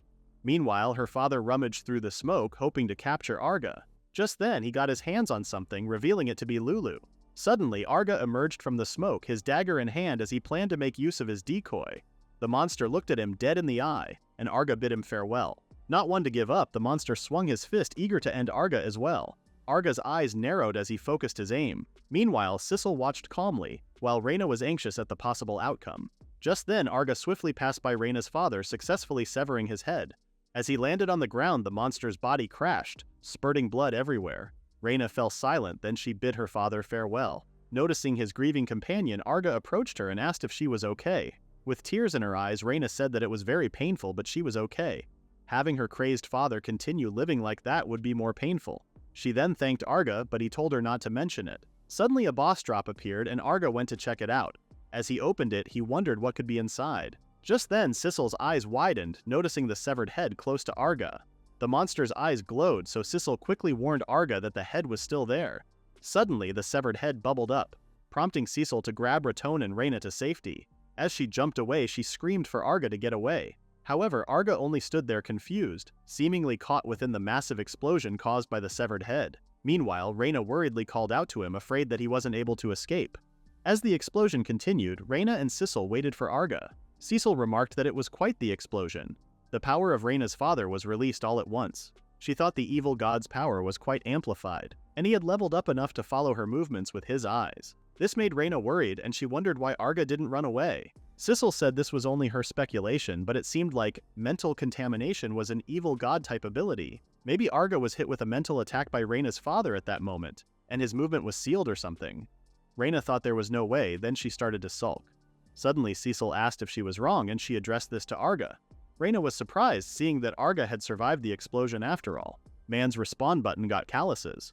Arga replied to Cecil, saying it wasn't an attack but was something close to that. Reina was overjoyed and she was relieved to see him safe. Arga then explained to them that he had Lala guard him at the moment of the explosion. Just then, he handed a small chest to Reina, telling her that it was her father's boss drop. It seemed like a gift for her. Reina was confused, wondering if Arga opened it and looked. However, Arga simply replied that he received those feelings, as her father had interfered with his mind. At that time, the severed head seemed to talk to him, desperately repeating the word please. It echoed in Arga's mind, along with emotions and various images. Meanwhile, Cecil guessed that Reina's father saying please was a way for him to ask for Reina to be taken care of. Reina suddenly embraced the chest and she broke down. Just then, Arga told them that wasn't all. There was one more request. After that, they all returned to the guild, bringing Raton with them. He returned her to Kanado, still petrified and all. Kanado freaked out, unable to believe what she had become. Meanwhile, some adventurers noticed their dilemma and they assumed Raton was petrified. The clerk asked if she was defeated by Medusa, while another speculated she ran into a hydra. Namira suddenly entered the room, observing what everyone was talking about. Meanwhile, Arga told Kanado and Sans that the labyrinth was impossible for them, yet he went alone and came back uninjured. Just then, Kanado asked what he would do, and how he would turn Raton back to normal. Arga was confused, so Kanado explained that he must have received a curse-breaking item or something from the boss drop. Arga denied finding anything like that, which infuriated Kanado and Sans. Kanado asked how he could turn Raton back, while Sans doubted that he really conquered the labyrinth. Their audacity's so high, NASA's trying to chart it. Arga was stunned at their behavior. Instead of being grateful for those who made efforts, they complained. They didn't know their place, and they only thought of their own convenience. He badly wanted to ask them whose fault it actually was. Suddenly, Arga smirked, thinking that these people couldn't even touch their opponent. They had mocked him and made him feel defeated, so he would make them feel that misery. He had been such a fool. He should have cut ties with these people as quickly as possible. He started to turn his back on them, causing Kanado to call out his name in anger. He then told Kanado that they should be the ones to find the curse-breaking method, as they were the ones who abandoned Raton. Everyone was shocked, while some were furious at what they had done. Not Arga pulling the cancel culture card. They angrily gathered around Kanado and Sans, demanding to know if they truly abandoned their companion. Kanado only stood there, anxious and sweating. One of the adventurers suddenly recalled that he heard rumors about a Tamer who was abandoned by Kanado's party. They had done this more than once. Abandoning companions was the one thing that adventurers should never do. Kanado tried to deny the allegations, but the adventurers were already enraged. What they had done was an act of betraying a companion, and they had entrusted their lives to each other. Just then, someone threw a cup at Kanado, prompting the other adventurers to start throwing various items on him and Sans as well.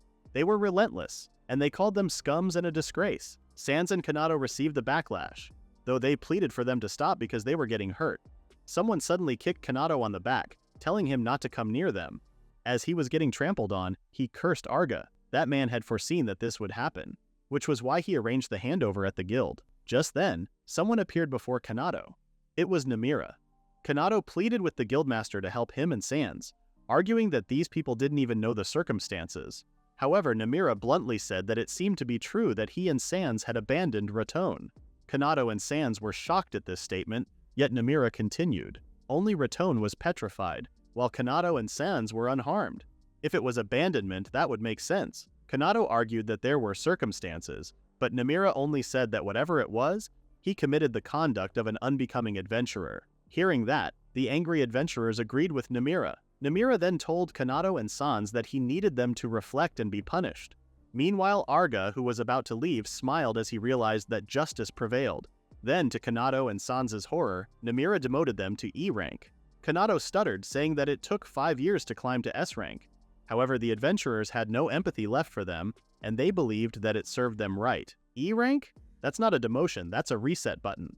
They then urged Kanado and Sans to hurry up and go find a way to break their companion's petrification. They kept throwing things at them, and they complained that it hurt. Meanwhile, Arga left and he went to meet the girls. Reina asked if he was finished with his business, but he only smiled at them. Arga then complimented Reina's new outfit, saying that it suited her well. It was a gift from her father, after all. Just then, Cecil asked Arga about what happened to his revenge against Kanado. He explained that they suffered terribly, but he didn't care about them anymore. He was blessed with good companions now, and that was the best revenge. Cecil agreed, nodding while she smiled. She then asked what Arga planned to do now, and he replied that he had already decided: revenge. Reyna was confused, and he just mentioned he was done with that. However, Arga continued his sentence, saying that it was for Reyna's father. He had one other request. At the time that Reyna's father showed Arga some images, an old building and suspicious people appeared. Probably when the fake clergy injected him with evil god power, Reyna's father had sensed fragments of their memories. Sissel asked if Arga planned to use that as a hint to find them and get revenge, and Arga confirmed it, saying that it was the feeling he received. He then turned to Reyna, asking if she wanted revenge, and she undoubtedly said yes. However, she started to worry if it was actually okay to involve Arga and the others further into her family matters. Sissel said it was fine and there was no need to hold back. After all, they had become companions. Reyna started to tear up, muttering Sissel's name. Sissel personally wanted to pursue the fake clergy too. As someone who once defeated an evil god, she was concerned about those involved with evil entities. With that settled, Arga invited the girls to begin their new venture. First, they had to look for that old building. Elsewhere, the fake clergy gathered in the ruins of an old fort. One reported to the others that the vampire noble had been defeated. Another chimed in, saying that if it was by humanity's strongest, then it couldn't be helped. Just then, another said that it wasn't the case. The one who beheaded the vampire noble was that woman's companion, a tamer named Arga, the holder of a second job or occupation. Another member added that the vampire princess joined them too, and it would be troublesome if they got involved. Just then, another spoke, saying that they had an idea. No matter who the opponent was, there was nothing to fear. For their noble wish, they would simply eliminate the obstacles. In the depths of a dark cave, a cloaked old man stepped in quietly. He approached one of the scientists and asked if everything was all right, and the scientist nodded, assuring him that all was well. The old man moved closer to the edge of the platform and looked down below, commenting that the view was nice. Beneath him stretched a hidden laboratory, filled with eerie chambers containing strange, unidentifiable creatures suspended in fluid. Just then, the old man told the scientist that he was counting on him. To their surprise, a massive explosion occurred, blowing everyone away. The old man frantically asked what it was, but his question was only met with more explosions. The chambers had shattered, sending the scientists flying from the impact. Some of them even had their limbs severed and their bodies torn in half. From the smoke and carnage emerged the culprit, Reyna. The old man recognized her as the vampire noble's daughter. He couldn't believe it, and he started to worry that Arga had come for him. True enough, Arga came forward, jokingly saying that he had become quite famous. He didn't think that a suspicious old geezer would know his name. Behind him, Sissel followed with a bright smile, happily saying that Arga made it big. The old man was pissed, and he asked Arga how he found the place. Arga replied that a kind vampire noble had given him a hint, and he had come to avenge him. On top of that, Arga thought he'd ask about various things while he was at it, like the old man's objectives. Desperate, the old man suddenly called out to the scientists below, commanding them to release the magic beasts. The scientists quickly jumped into action, urging the magical beasts to come out and devour the intruders. Just then, one of the cages was opened, and out came a two-headed monster. It roared in fury as it rushed forward, even killing some of the scientists in the process. That monster came out like IDK who the enemy is, but everyone's dying. As the beast headed toward Arga, the old man thought he was at a disadvantage alone. This was the perfect opportunity for him to escape while Arga and the others fought those abominations. However, before he could even act on his plans, the two-headed monster's heads were severed in an instant. Reyna had killed it, shocking the old man. He was stunned by her destructive power, as he didn't know that the vampire noble's daughter had such strength. This made him wonder if it was an enhancement through fusion techniques. Arga mocked the old man for investigating his abilities, though he hadn't even used fusion. This was Reyna's inherent power. Her latent abilities were drawn out by the anger of her father being driven mad. Suddenly, Arga told the old man to explain what he did to Reyna's father. The old man took a deep breath, cursing Arga and the others for their insolent behavior. Just then he banged his staff on the ground, claiming that he would make these impudent brats regret what they had done. However, he didn't get to do anything, as Reyna had already cut off his head. His lifeless body crashed down the stairs, smeared with his blood. She gave him a buzz cut from the shoulders down. Arga was unimpressed by what Reyna had done, as she had already killed the man before they got any information. Reyna reasoned that the old man made a suspicious move, so she had to do it. However, she revealed that she didn't kill him. She prolonged his life with blood magic, and his head could still talk. The old man was furious, wondering how Reyna dared to do that to him. Sissel was impressed, as the old man could talk for a while now. She was determined to use their time wisely. Sissel kneeled down to meet the severed head's gaze, asking if they dreamed of reviving the evil god she had defeated. The man scoffed at the fact that Sissel used the term dream. as he thought she was spewing out nonsense. The revival of the Lord Evil God was not a dream, but a reality. It was imminent, and they had been working towards that. The old man went on to reveal that they had collected the little remaining blood of Lord Evil God and implanted it in various organisms. It was an experiment to understand the effects of the god's revival. This made Reyna furious, as her father had been sacrificed for something like that. However, the old man argued that it was not just a sacrifice, he was meant to be a noble sacrifice. The old man let out an evil laugh, saying that all test subjects would become nourishment for Lord Evil God. He added that they would offer the amplified power of Lord Evil God within the test subjects, along with their flesh and blood. Just then, the old man asked Sissel what would happen next, especially since she had once killed their god. He went on to say that their god would be reborn with far greater power than when she first defeated him. Sissel only remained quiet, though her once curious look had now turned serious. The old man then told Reyna that her father was unfortunate. If he had grown as planned, he would have eventually been collected and offered to Lord Evil God. That would have been a true honor. Reyna furiously called the old man a bastard, but before she could do anything, Arga intervened. He told the old man that he was quite talkative. He admitted that it was annoying, but it sure helped. The old man wasn't worried because even if Arga knew, he could do nothing to stop their god's resurrection.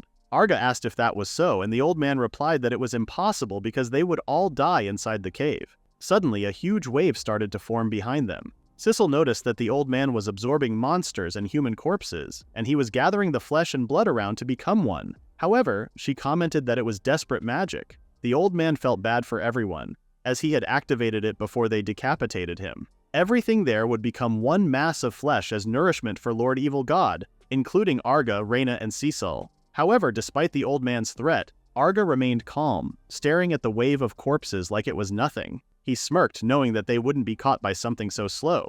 Just then, Arga kicked the old man's severed head, sending it toward the massive wave. Man used kick as his final send-off email. Arga was quick to realize that the old man was talking to buy time for that thing to expand. Considering that, they could no longer expect any more information. Arga promptly headed to the exit, telling Lala to burn everything as he left. The old man cursed at Arga, and he soon met his inevitable end. A massive explosion occurred, and the old man screamed as he melted into the flames. Lala's power was so strong that it managed to create a hole in the ground above it. As Reyna saw all of this unfold, she remarked that she wanted to kill the old man herself. Arga apologized for it, but he believed that there were still others to avenge. Sissel suddenly sighed, wondering why they wanted to revive the evil god when she went through the trouble of defeating it. She complained that it was a pain, so Arga insisted on handling the evil god. Sissel was surprised, and she asked if he was sure. At the back of Arga's mind, he thought that if he could defeat it, he would be closer to Sissel. He couldn't believe that he was about to fight the evil god. He had truly come that far. Arga, who was at the bottom, was about to have the fight of his life. Could Arga and his companions truly defeat the evil god? Somewhere on the outskirts of town, Sans handed Kanado a bowl of crushed herbs, letting him know the mixture was ready. Kanado winced as he began to apply it, the sting spreading sharply across his wounds. Sans reminded him that the herbs needed to take effect quickly if he wanted to heal, and that they would have to spend yet another night outside. The rough ground was hard to bear, especially with those wounds. They did Arga so dirty the plot gave them a camping arc. Kanado muttered his frustration under his breath, wishing they had a proper healer, or at least enough money to afford an inn. But Sans knew the truth all too well. The only one capable of healing them remained petrified, and even if they wanted to earn money, the guild's ban left them powerless. They would just get beaten again and incur more injuries. As the bitterness welled up, Kanado's anger boiled over. He couldn't understand how long they would continue to be treated as villains, when, in his mind, the real monsters were those who persecuted them. He blamed Arga for everything, thinking that he ruined their lives. To Kanado, it was Arga's fault. Just then, a passerby happened to hear their conversation, and she asked if they were injured. Before anyone could react, a snake-like monster lunged out of nowhere and sank its fangs into Kanado's arm. Panic erupted instantly. Sans screamed, and Kanado staggered back, clutching his wound in shock. Despite the dire situation, the passerby told them to stay still. To Kanado's shock, the wound on his arm was healed in an instant. The passerby retrieved the monster-like snake, then she volunteered to heal Kanado and Sans, seeing that they were both covered in wounds. Kanado, still reeling from what had just happened, could only stare in disbelief as he tried to comprehend who this mysterious woman was. Elsewhere, Arga and Reyna sat down for some tea. Reyna kept smiling, so Arga remarked that she seemed to be in a good mood. Reyna thought it was only natural as she was on a date with him. This confused Arga, so he asked when that ever happened. Offended, Reina made it clear that they were having it at the moment. It was just the two of them, so it must be a date. Arga remained nonchalant, explaining that it was just a short break before they fought the evil god. He told Reina to rest too, but she only told him not to kill the romantic mood. Arga trying to save the world, Reina trying to save the moment. Now that Arga had mentioned it, Reina thought about the evil god. She didn't know much about it and wondered what exactly an evil god was. Arga didn't know much about them either. They said evil gods came from space, and depending on how they grew, they had the potential to destroy planets. That was what they said anyway. If something that dangerous was reviving, they had to defeat it. Suddenly, Reina apologized to Arga because avenging her father had turned into such a big deal. However, Arga told her not to apologize.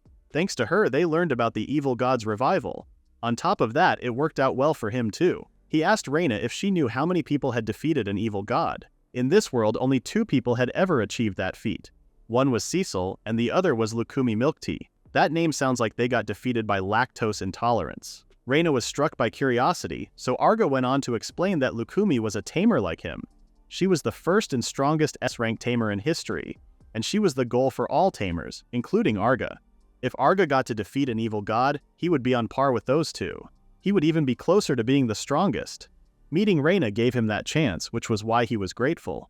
Reina suddenly thought about Lukumi and wondered what kind of person she was. Arga had never seen her, and even Cecil said that she had never met her. There were rumors that she went searching for the legendary monster Balzard, but they were just rumors, and no one really knew. Hearing that, Reina thought that Lukumi was quite mysterious.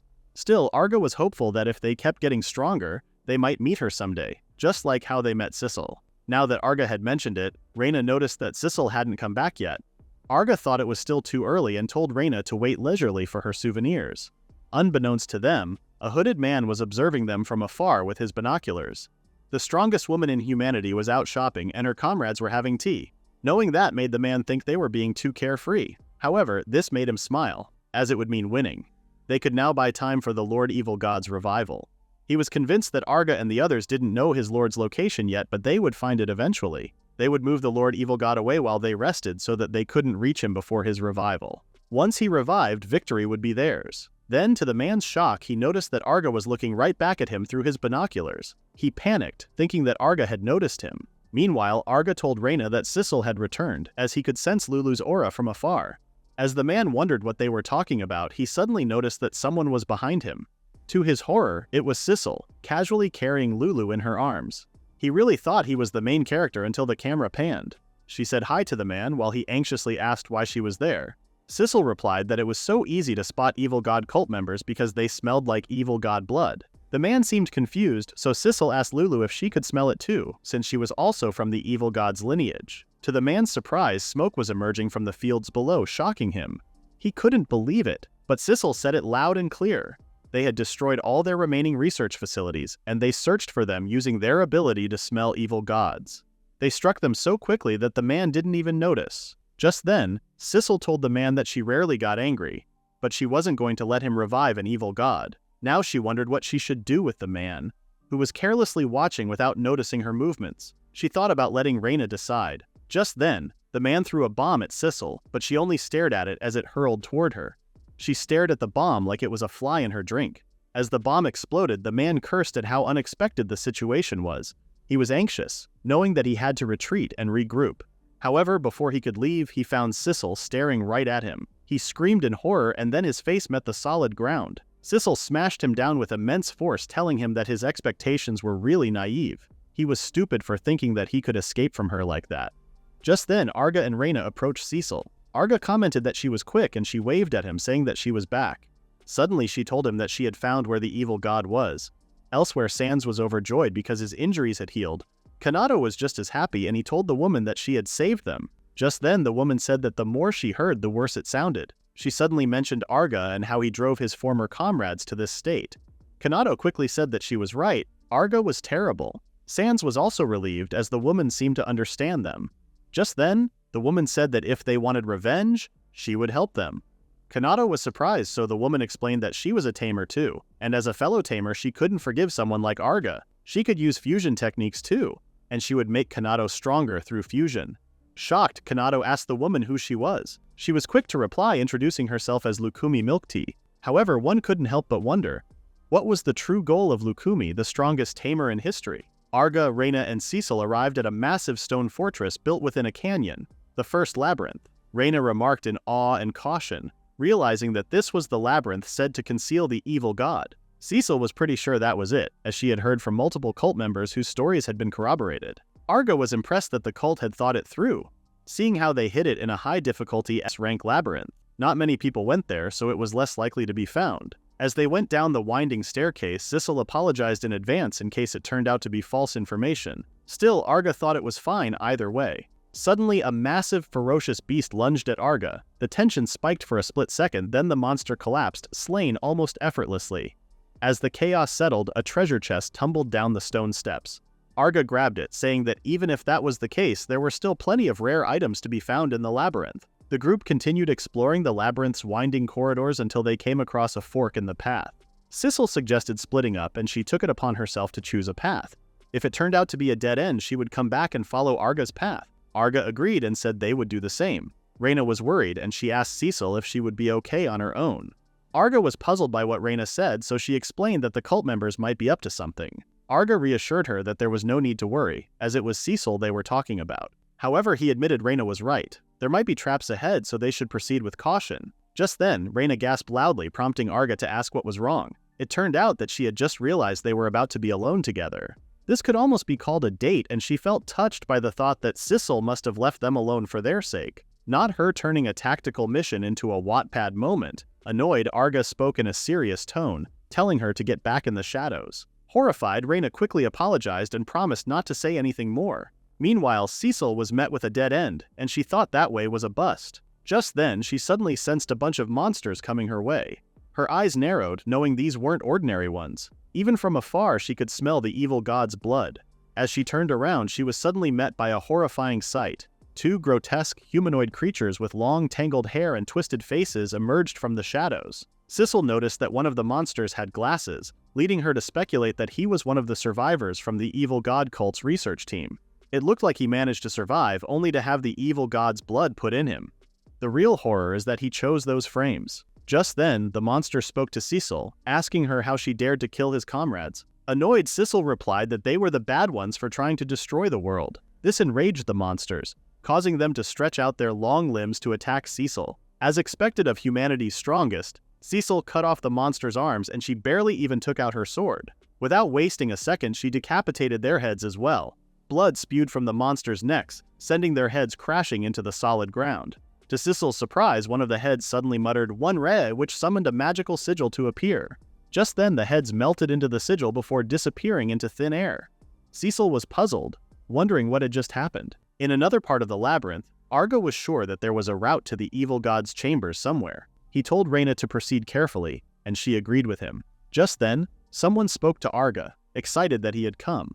To Arga's surprise, it was none other than Kanado, smiling at him innocently. Annoyed, Reyna recalled that Kanado was the one who exiled Arga. Arga asked Kanado why he was there, and he replied that he had heard Arga was going there, so they had been waiting. Arga asked what the purpose was, but Kanado only said that he should know by now. With a nonchalant expression, Kanado revealed that it was to kill Arga, whom he hated. Suddenly, Reyna volunteered to handle the situation, knowing that Kanado was their enemy. However, Arga told her to wait, as he had noticed that something was off. Kanado was demoted to E rank and shouldn't have been able to enter an SSS rank labyrinth. Even if he got in, he shouldn't have made it that far with his abilities. Sans wasn't with him either, and yet, he still looked so calm. In Arga's mind, a lot of things didn't add up. Reyna remarked that Kanado looked weak and there was no need to be cautious. Still, Arga said no. He wanted to see what Kanado would do first. Reyna seethed with anger, so she defied Arga's advice and dashed forward to attack. She didn't want their alone time to be interrupted any longer. Arga tried to stop her, but Reyna didn't listen. She prepared her fist, ready to hit Kanado with all her might. Reyna managed to hit Kanado on her first attempt, making her beam with pride. She smirked, confirming that it was nothing, just as she had thought. Then, to her shock, Kanado swung his fist right back at her, sending her flying before she could even react. She crashed into the wall near Arga, causing him to call out to her in concern. She got humbled so fast she unlocked character development. Kanado chuckled, mockingly asking Arga if he was keeping a monster that didn't follow orders. Before Arga could react, a grotesque transformation began to unfold. Another pair of arms burst from Kanado's back, twisting his body into something monstrous and unnatural. Kanado remarked that Arga was still a crappy tamer, but Arga was too horrified by Kanado's disfigured body to say anything. Then a voice echoed from within the abomination, asking Arga if the monster was called Reina. The sound sent a chill down Arga's spine. It was Sans. Her body grotesquely fused into Kanado's back. She then questioned whether the monster called Reina was as foolish as the one Arga had once tamed before. As Arga was stunned to see Sans, Kanado laughed at him, asking what was wrong. He was so amused that Arga's face was twisted up upon seeing them. Arga's like, "Damn bro, you need a chiropractor and an exorcist." Suddenly, Sans told Kanado that she would punish Reina in Arga's place. Kanado smiled, telling Sans to go ahead and do that. Kanado and Sans bolted toward Reina's unconscious body, screaming for her to obey her master's orders. However, before they could land a punch, Arga attacked them with a forceful kick, sending them hurling into a wall. Arga quickly ran to Reina, urging her to open her eyes. Meanwhile, Kanado and Sans emerged from the rubble, laughing because it didn't hurt them at all. If anything, they believed they had gotten stronger. Arga suspected that the cult did something to them, but they had no idea what Arga was talking about. They then went on to share that the one who made them that way was a Tamer, which shocked Arga. Kanado continued, saying that it was a legendary Tamer, stronger and more capable than Arga, Lukumi Milk Tea. Arga froze, his mind reeling in disbelief. Faced with Kanado's monstrous form, Arga was torn about what to do next. Back at the guild, the attendant proudly announced that she saw an amazing person, Lukumi. She told Namira that she saw her at the edge of town, prompting him to ask if she was referring to the SSS rank Tamer. The adventurers remarked that no one had seen Lukumi in years, and they wondered if the attendant had seen someone else. The attendant was sure that it was definitely her, as she knew her personally. When she was a troublemaker, she lost to Lukumi, so there was no way she was mistaken. She got humbled so bad she joined customer service. The adventurers were amused to know that the attendant was once a troublemaker, and they asked what made her so unruly. However, the attendant quickly got embarrassed and told the adventurers not to focus on that. Just then, one of the adventurers remembered something, so Namira asked what it was. The adventurer claimed that Kanato and the others told him that Lukumi was with them, and that she would make them stronger so they could get their revenge on Arga. Kanato even taunted the adventurer, saying that he would be next. The other adventurers were surprised that Kanato and Lukumi teamed up, and they couldn't believe it. This didn't make sense to the attendant, as Lukumi was alone when she saw her. One of the adventurers asked how Lukumi could make Kanato and Sans stronger, but none of them had the answer. Meanwhile, Namira pondered the situation. Lukumi, who preferred to act alone, was teaming up with inferiors. This made him question what her purpose was. In the labyrinth, Arga continued to face Kanato and Sans, while Reina remained unconscious. Arga asked if Kanato had truly mentioned Lukumi, and he confirmed it, reminding him that she could also perform fusion. They had become stronger through fusion, and they had been reborn. Kanato and Sans were amused by the look of surprise and unease on Arga's face, and they thought it was a nice expression. Just then, Kanato changed his stance and darted toward Arga. He and Sans wanted Arga to look at their power and show them more of his surprised face. Kanato threw a devastating punch while Sans's twisted glee fueled their attack. Arga barely evaded the first strike, but their teamwork was relentless. He eventually received multiple attacks from Kanato and Sans, and all he could do was take cover. He was forced to retreat, but when the opportunity came, he kicked a rock straight into Kanato's eye. Arga really said, "You can't spell projectile without petty." Blood spewed from Kanato's eye, and he fell silent for a moment. Arga remained quiet, waiting to see what the duo's next move would be. Suddenly, Kanato laughed, mockingly asking Arga if he thought he got him. His eye, which had previously been injured, had now regenerated. Kanato proudly announced that any of his wounds would regenerate, all thanks to Lukumi. Through fusion with various monsters, they had become bodies that wouldn't lose to Arga. He asked Arga how it felt and wondered if he felt fear or despair. Arga, with a cold tone, said that he felt neither fear nor despair at Kanato's power. What he feared was his hopelessly idiotic nature. Kanato was taken aback, but Arga continued. He mentioned Lukumi, then asked Kanato if he thought their meeting was a coincidence or fate. It was all fake. It was clearly someone from the evil god cult, and for whatever reason they approached Kanato to use him. If they said evil god cult, even idiots like Kanato would be cautious, so they impersonated a famous warrior to gain his trust. What Kanato fused with was probably an evil god-type monster, and the evil god's blood was likely mixed in too. Soon enough, he would lose his human form. True enough, Kanato's arm began to distort and melt grotesquely, tendrils writhing out of his flesh. As his arm grew, the sound of agonizing pain escaped from his throat. As Kanato was trapped in his suffering, Arga mercilessly observed him. Kanato was always blaming others and always looked down on them. He conveniently clung to others, and he was only brave with words. This was the end for such beings like him. Not just their hearts, but their bodies had become ugly too. Kanato and Sans, once human, had twisted into a grotesque monstrous form, their bodies stretched and warped. Furious, Kanado charged toward Arga, his fist ready to land an attack. Even as the abomination lunged, Arga's cold composure didn't break. He admitted that Kanado had certainly gotten a bit stronger. However, trash was still trash, even if the quality improved. Arga suddenly unleashed a powerful kick, sending Kanado and Sans crashing into the solid ground. Arga was now furious as he had to settle things with Kanado in that form. Arga drew his dagger in one swift motion and lunged forward, slicing through the grotesque limbs of Kanado and Sans. As Arga skillfully tore through their bodies, their screams echoed through the battlefield, raw and piercing. Arga out here playing Fruit Ninja, but the fruit screams. In a final, desperate act, Sans cried out Arga's name, her rage driving her to strike back. But before she could retaliate, his blade met her once more. The cut was swift. Her torso and arms were severed in an instant, and her mangled body fell to the ground. Kanado, however, clung stubbornly to life. He refused to accept defeat, convinced that his body would soon regenerate. But Arga, anticipating his persistence, summoned Lulu to his side. At his command, the creature unleashed her skill. Crushed Hope. A wave of invisible force rippled through the air, slicing through Kanado's torso. He scoffed at first, certain that even a wound like that would heal. Yet as moments passed, the truth set in. His body remained torn, his flesh refusing to mend. Lulu hit him with that no refund, no respawn policy. Arga bluntly explained that Lulu was an evil god-type monster, and the waves from her attack inhibited evil god-type regeneration. Reina's father also had regenerative abilities, but while under Lulu's mental attack, his regeneration stopped. Arga noticed this characteristic back then and he made sure to make use of it now. Kanado screamed, sensing that his body was crumbling. Suddenly, Sans's voice tore through the air, screaming Arga's name. Though her limbs and body were severed, she lunged from the ground, furiously announcing that she would kill him. Nah, why she moved like a possessed display at H&M. However, before she could do anything, Reina suddenly called out to her. She had now regained consciousness, and this time she would avenge herself. Using her powers, Reina aimed sharp weapons toward Sans, making her gasp in fear. With a sinister grin, Reina told Sans that she really did it earlier. In a blinding flash, countless weapons pierced through Sans's pathetic body, killing her in an instant. She crashed onto Kanado's crumbling body and he screamed in horror. He cursed, wondering what it would have been like if Arga weren't there. This surprised Arga, but before he could ask more questions, Kanado and Sans's bodies disappeared into a magical sigil. Cecil suddenly came running toward Arga, calling out his name.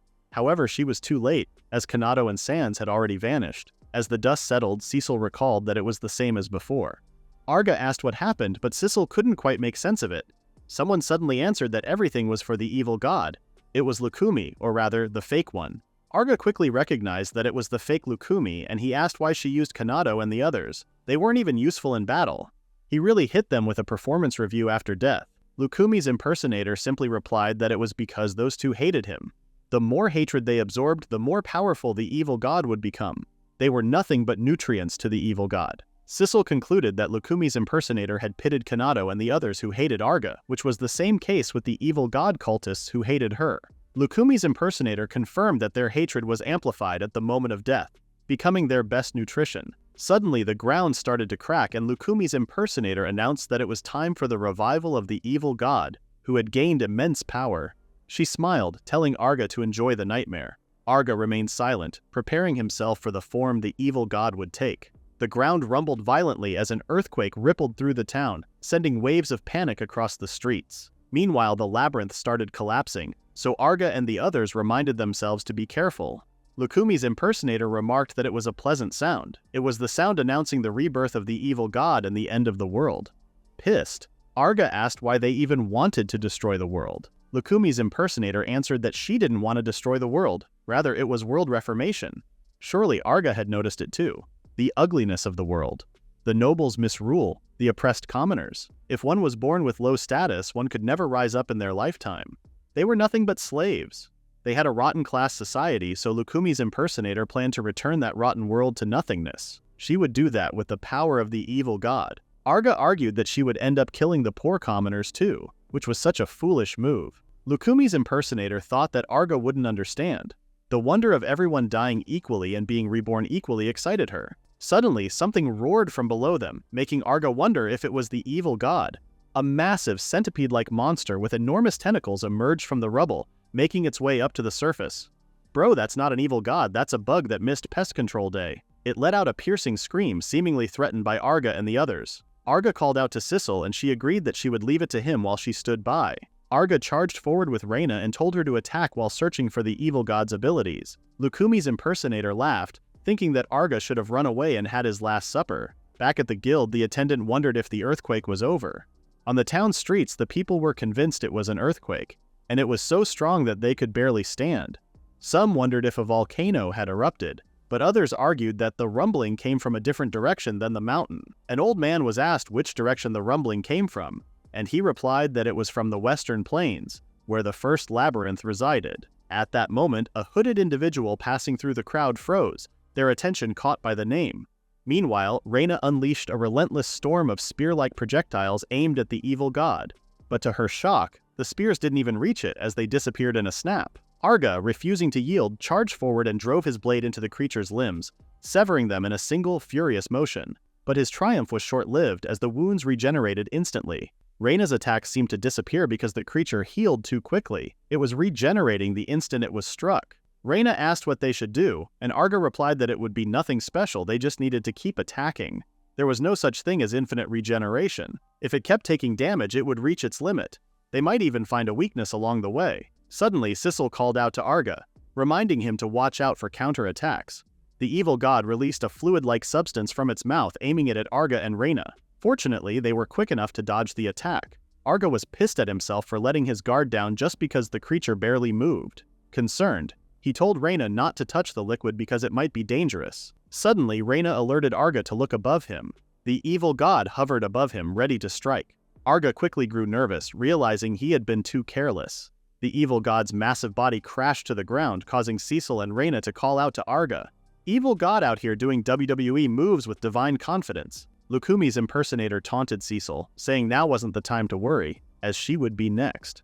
Just like the all-talk man Arga, Lukumi's impersonator was convinced that Sissel would die pathetically and easily, powerless before the evil god.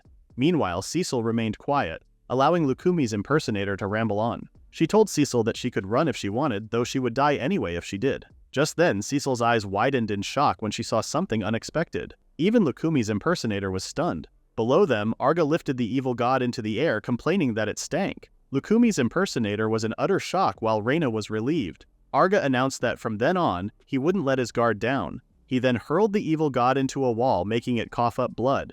Suddenly, Arga remarked that he could do something about the smell. He really said, "Ew, you stink," and committed divine homicide. He called out to Lukumi's impersonator, addressing her as a sister of the evil god cult. He told her to prepare herself for despair, but she retorted that it was too early to celebrate. Lukumi's impersonator suddenly lunged into the air, which shocked Arga. To his surprise, she aimed for the evil god's mouth. Arga was like, "Prepare for despair," and she said, "Say less." She had already told him that feelings of resentment were the evil god's nourishment, and by absorbing that, it would become even more powerful. The evil god crushed Lukumi's impersonator in its massive jaw. As she suffered, she furiously screamed that she hated the world and hated all of them. If she could destroy them all, she would gladly give her body. After devouring Lukumi's impersonator, the evil god unleashed a roar so thunderous it shook the very foundations of the labyrinth. The sound ripped through the air, making Arga and the others panic. Its eyes, burning with pure evil, locked onto Arga and Reyna below. Sensing the growing danger, Sissel urgently warned them to run away. But before they could move, a blinding surge of energy erupted from the creature. The explosion that followed was so powerful it seemed like a nuclear blast. Arga shielded Reyna as the shockwave tore across the terrain, while Sissel clung desperately to a nearby rock to avoid being swept away. Massive damage was inflicted on the first labyrinth, proving just how powerful the evil god was. Arga was blown away by its incredible firepower, while Reyna checked on him in concern. When the dust began to settle, the evil god stood amidst the wreckage, so Reyna urgently alerted Arga that it was about to fire again. Yet Arga met the creature's gaze with a faint, knowing smirk as if he had a secret plan. That smirk says, "I read ahead in the script." As the evil god slowly advanced toward Arga, Sissel tightened her grip on her sword, preparing to leap into battle. However, before she could move, Arga stopped her. They weren't finished yet. As a tamer, he still had his monsters fighting alongside him. Without hesitation, Arga began issuing commands. He ordered Lala to unleash her dragon breath. At the same time, he instructed Lily to use Thunder Breath and told Lulu to activate Undying Hope. The three monsters immediately prepared themselves, gathering their strength for the attack. Then at Arga's signal, they all fired simultaneously. Lala, Lily, and Lulu, bro is literally taming the Powerpuff Girls. Their combined powers surged forward and clashed violently with the evil god. However, it quickly became clear that the enemy still held the advantage. Arga remained calm, while Sisal warned him that they were being pushed back and that they couldn't reach it. Still, the monsters didn't stop attacking the evil god, and they tried their best to overpower it. Suddenly, Lily released a powerful lightning attack against the evil god, but it only curved around. This alarmed Reyna, knowing that the evil god had regenerative abilities. Still, Arga reassured her that it was okay because Lulu's attack was inhibiting its regeneration. Just then, Lily struck again. This time, her lightning attack slammed directly into the evil god's body, dealing massive damage. Furious from the blow, the evil god retaliated by firing destructive lasers from its eyes. Homelander called, he wants his copyright check. Reyna began to worry as the attacks raged around them, but Arga remained completely unfazed. Just then Lala stepped forward, and with perfect timing she unleashed a devastating dragon breath straight at the evil god. The attack struck with overwhelming force, causing its head to explode on impact. Seeing that the enemy had become vulnerable, Lala immediately followed up with another blast, sending the evil god flying backward. The attack was so powerful that the evil god's body began to break apart in mid-air. Its form slowly disintegrated as it succumbed to the damage it had sustained. Dust and debris erupted everywhere, filling the area as the battlefield settled into chaos. Even so, Reyna finally let out a breath of relief. They had done it. Sisal suddenly approached, congratulating Arga for saving the world. He had defeated the evil god, making him the third warrior in history to do so. Arga smiled in quiet relief, but they couldn't celebrate just yet. The labyrinth suddenly began to rumble violently, its structure slowly collapsing around them. Arga guessed that it was because a huge hole had opened up. Knowing that, he told the others to celebrate their victory after their escape. As they tried to escape, Sizzle suspected that Kanado's vengeful spirit was trying to bury them alive. Arga considered that to be a possibility, or it could be fake Lukumi. Just then, Arga noticed someone staring at him from nearby. When he gazed up, he saw a dark-haired man in a suit, and he had wings. Why is this demon dressed like he's about to give a TED Talk on crypto? Reyna alerted the others about the monster, but Arga had another thought in mind. This man had incredible magical power, but there was no hostility. Sisal asked the man who he was, and the man replied that his name was Mildora, and he wanted to speak with her. However, he noticed that the whole place was crumbling apart, so he suggested getting outside first. Suddenly, he created a shortcut to the exit, and he invited the others to go with him. Once they got outside, he wanted them to speak to his master. Arga was intrigued, but there was no time for him to hesitate. Arga and the others decided to enter the portal, and true enough, it led to the outside world. Once they landed safely, someone asked Mildora how his errand went. Mildora replied that he couldn't find their target in the labyrinth, but the people he was with seemed to know about the situation, so he brought them along with him. Suddenly, the person speaking to Mildora took off her hood, shocking Arga and the others upon seeing her. The hooded person was a girl, and she had a nonchalant expression. She remarked that they seemed to have just finished a great battle, and she hoped they would tell her about it. Arga noticed that the aura felt a bit different, but it was almost like someone he knew. The girl asked if he had met someone similar to her, someone who resembled Lukumi. Arga was shocked, asking if she was the real Lukumi. Sisal suddenly fangirled over Lukumi, as she had never expected to meet her there. She asked why she was in a place like that. So Lukumi explained that she heard someone was using her name in that area. She tracked down the noisy labyrinth and came looking. When she started searching, there was an explosion, and it was quite troublesome. She absolutely would not forgive anyone who dared to impersonate her honorable name, and they must face appropriate punishment. Identity theft is not a joke. Just then, Mildora recalled that they had mentioned something earlier about a fake Lukumi. He guessed that must be the imposter his master had been pursuing. He wanted to hear the details. Sisal revealed that she was devoured by the evil god and then turned to dust along with it. Lukumi understood now, and it was a relief that she was already dead. It now made sense that the intense battle was against an evil god. Sisal was proud to inform them that Arga defeated it, making all three of them evil god slayers. Hearing that, Lukumi realized that she was speaking to Sisal. As Lukumi spoke with Sisal, Arga was dazed by her. This was the strongest Tamer, Lukumi, and he couldn't believe that he was meeting the real one. He had achieved a feat that put him on the same level as that person, but he still couldn't grasp how much difference there was between his power and hers. That monster called Mildora was probably an archdemon, the pinnacle of all monsters in existence. Lukumi was a tamer who commanded such a monster, and he couldn't help but wonder how far he could go against someone like that. Just then Arga muttered Lukumi's name and he asked her if she would be willing to spar with him. Sisal was stunned while Lukumi only stared. Arga didn't want to win the title of strongest tamer, he genuinely just wanted to fight her. However, Lukumi kept a straight face saying that she refused. Arga seemed shocked, so Lukumi explained that she had a rule not to fight nameless individuals. This stunned Arga even more, and so Lukumi bluntly said that she had never heard the name Arga. Even if he was skilled enough to defeat an evil god, there were no exceptions. She didn't associate with nameless people. Arga has the stats, but Lukumi said his follower count is too low. Once she associated herself with a nameless person who then exploited her reputation, saying things like, "I lost, but I cornered Lukumi." Sissel understood what it felt like as it happened to her too. Lukumi must protect her name, so she advised Arga not to take it personally. Arga smiled, accepting that it couldn't be helped since he was indeed nameless. Seeing that dismayed look on his face, Lukumi smiled and told him that she would accept his challenge if he weren't nameless. This surprised Arga, but he already had a hopeful guess about what she meant. Lukumi confirmed that he was right. For example, there was an upcoming martial arts tournament sponsored by the kingdom. Anyone who placed highly there would instantly become known throughout the kingdom. Then Arga would no longer be nameless. It was merely an example, but Arga ecstatically announced that he would enter the tournament. He would definitely advance to the top.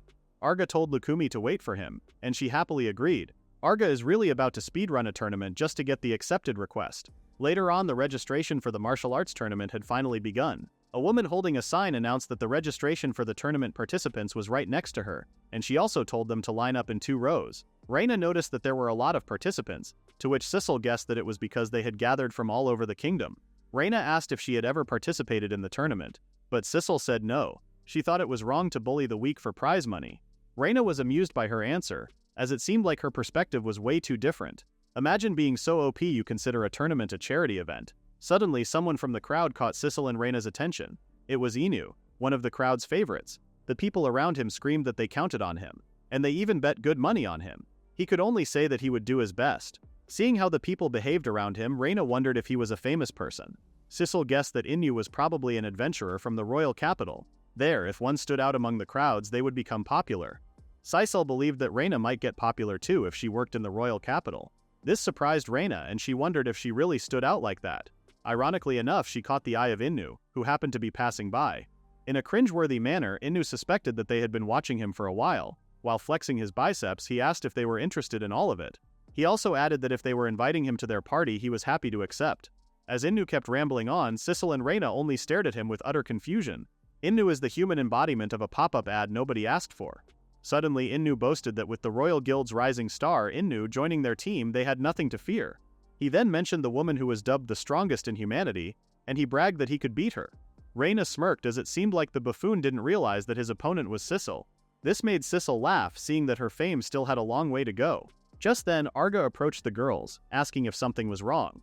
The moment Reina saw him, she loudly said, "Lord Arga," which surprised Inu. Sissel noticed that he was early, as she had expected it would take time with the rule explanations and all. Hearing that, Arga chuckled lightly and admitted what had actually happened. The event turned out to be a simple one-on-one knockout tournament where almost anything went. There were barely any rules to go over, and the registration process had been surprisingly quick. In fact, there weren't even any strict entry requirements. All they had asked from him was his name and occupation.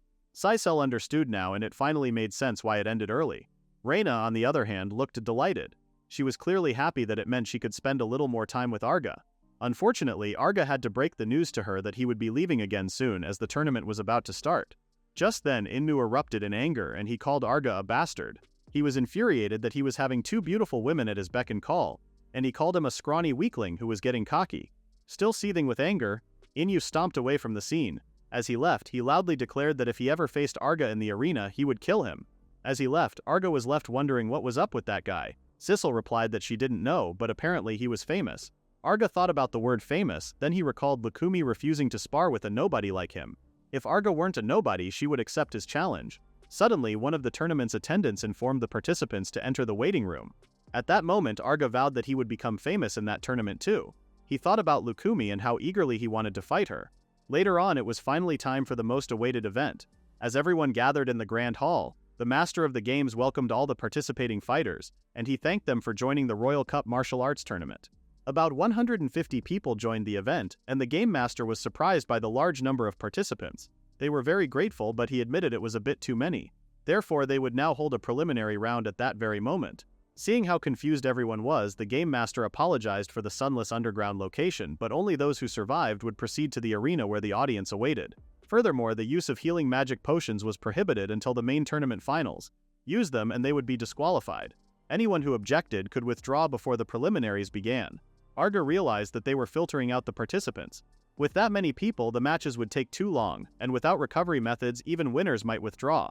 This meant that the number of main tournament participants would decrease significantly. Just then, the game master announced that they would have the participants compete in groups of 10.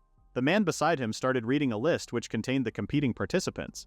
Arga heard that his opponent was a man named Inu, and this made him curious about what kind of person he was. Suddenly, someone approached him, and it was the devil himself, Inu. Arga recalled that he was the famous guy from earlier. With an unamused look, he said it was quite the coincidence.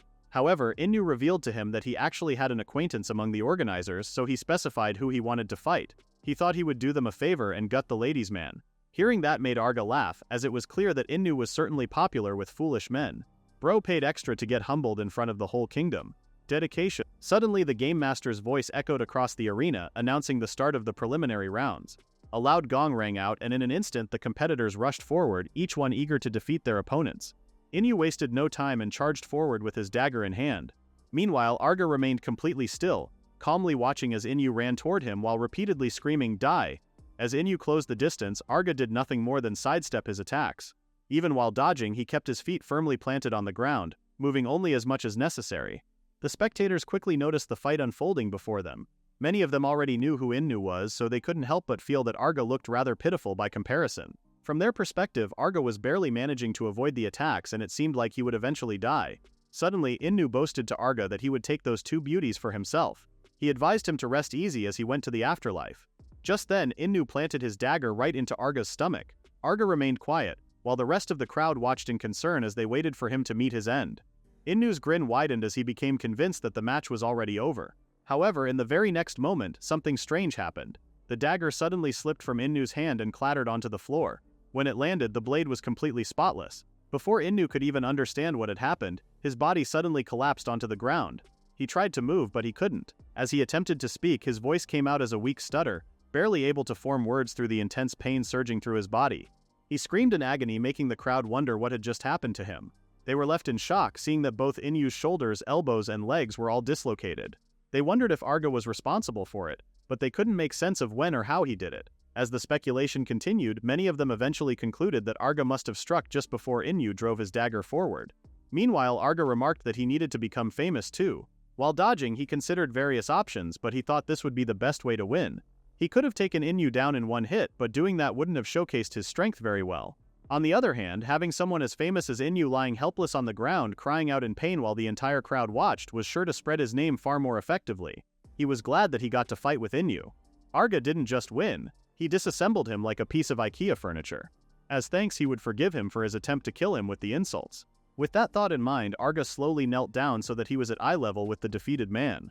Calmly, he suggested that they end the match there, and he asked Inu to say it himself. Having no other choice, Inu stuttered weakly before finally admitting that he had given up. With that, Arga was announced the winner. The spectators thought he was on a completely different level, as they couldn't even see his strikes. They couldn't even begin to imagine what would happen if they ever had to face someone like Arga. Once the preliminary rounds concluded, it was finally time for the actual tournament inside the arena. The crowd burst into cheers, their excitement filling the entire venue as they eagerly awaited the next set of battles. Just then, the Game Master thanked everyone for waiting. The main tournament of the Royal Cup Martial Arts Tournament was now about to begin. Reina could barely contain her excitement. At last, they would get to see Arga fight in the main event.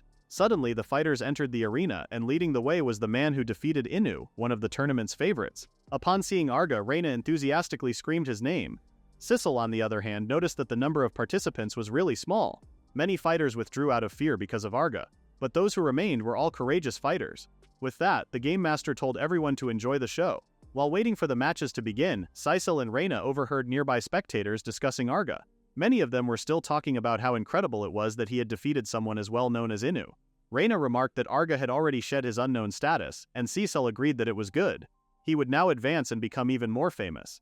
Meanwhile, Arga stood calmly inside the arena, patiently waiting for the tournament to begin. However, as he glanced around the area, he suddenly felt a strange presence watching him. Turning his head slightly, he looked behind him, and what he saw immediately caught his attention. There stood a hooded figure. Beside the mysterious person was a small individual whose body was wrapped entirely in bandages. He sensed a scent similar to the evil god, but it couldn't be. The evil god cult really has no budget if they're sending a kid in toilet paper. Before he could think about it further, the Game Master's voice rang out across the arena once again. The Royal Cup Martial Arts Tournament's main event was about to begin. Two warriors stood facing each other in the center of the arena while the spectators roared with excitement from the stands. The first round of the tournament was underway, and the next match was between Arga and Cheeto. Before the match began, Reina cheered in support of Arga. As soon as the match started, however, it ended almost instantly. Arga stepped forward and delivered a single punch to Cheeto's stomach. The blow knocked the wind out of him and ended the match in an instant, securing Arga's victory. Arga really said, "One punch is all I need, I've got a dinner reservation." Reina noticed the look on Arga's face and she guessed that he somehow seemed relieved even though it was an easy victory. Cecil explained that it was because he was restraining himself not to overdo it. If he defeated opponents too brutally, he would get slapped with a bad reputation, like "I won't fight someone who's famous but notorious." It would be troublesome if Lukumi were to say that. Hearing all that made Reina understand Arga's decisions. Meanwhile, it was time for Arga to exit the arena to make way for the next participants. As he made his way out, one of the participants told him to prepare himself. If he were to win his match, he would defeat Arga as revenge for his buddy Innu. The man's name was Ensho and he was from the Royal Capital Guild. His opponent was none other than the cloaked individual that Arga found suspicious, whose name and background were unknown. Arga's gaze narrowed, recognizing the guy whose scent was similar to the evil god from earlier. He wondered if he was a survivor of the evil god cult, and if so, he was probably going to target him. Arga thought the evil god cult had been completely wiped out, but now he couldn't help but wonder where they were hiding. Just then, Arga noticed something strange happening in the ring. Without warning, Insho suddenly disappeared from where he had been standing. A puff of smoke remained where his body had once been. The crowd was shocked and they wondered where he went. Insho spent more time on his revenge speech than he did in the actual ring. They were sure that he was just in the arena, but he suddenly vanished.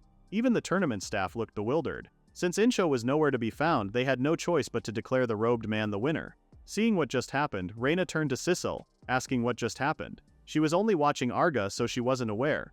Cecil briefly explained that the guy with a grudge was attacked and disappeared. Reina then asked what kind of attack it was, as she only saw a glimpse of it.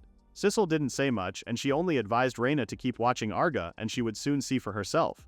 After all, that guy was Arga's next opponent. Soon afterward, Arga began making his way back toward the arena. As he walked through the corridor, he noticed the small bandaged boy following behind him, the same strange figure he had seen earlier beside the robed man. The boy casually warned Arga not to let his guard down. If Arga ended up dying too quickly, it would ruin his fun. Arga wondered if that was the guy next to the robed man earlier, and he also suspected that he was connected to the evil god. His next opponent was the robed man, and after that the bandaged boy. Arga fell quiet for a moment, but he ultimately decided that it was nice. It looked like he wouldn't need to hold back. Finally, it was time for the second round, and the competitors were Arga and the robed man. At that distance, Arga could clearly tell that it was definitely the scent of the evil god, and so without hesitation he asked the robed man if he was a survivor of the evil god cult. The man didn't reply, and he simply stared at Arga. Arga kept on, asking the man if he entered the martial arts tournament just to kill him. Suddenly, the man replied that he didn't just intend to kill him, but everyone. Just then, the ground beneath them cracked open, and from it emerged a monster. Reina was alarmed, seeing that it was a powerful fire-type monster. Cecil now knew that the monster vaporized the robed man's opponent earlier, which happened so fast that no one noticed. It finally made sense why it looked like he had disappeared to the audience.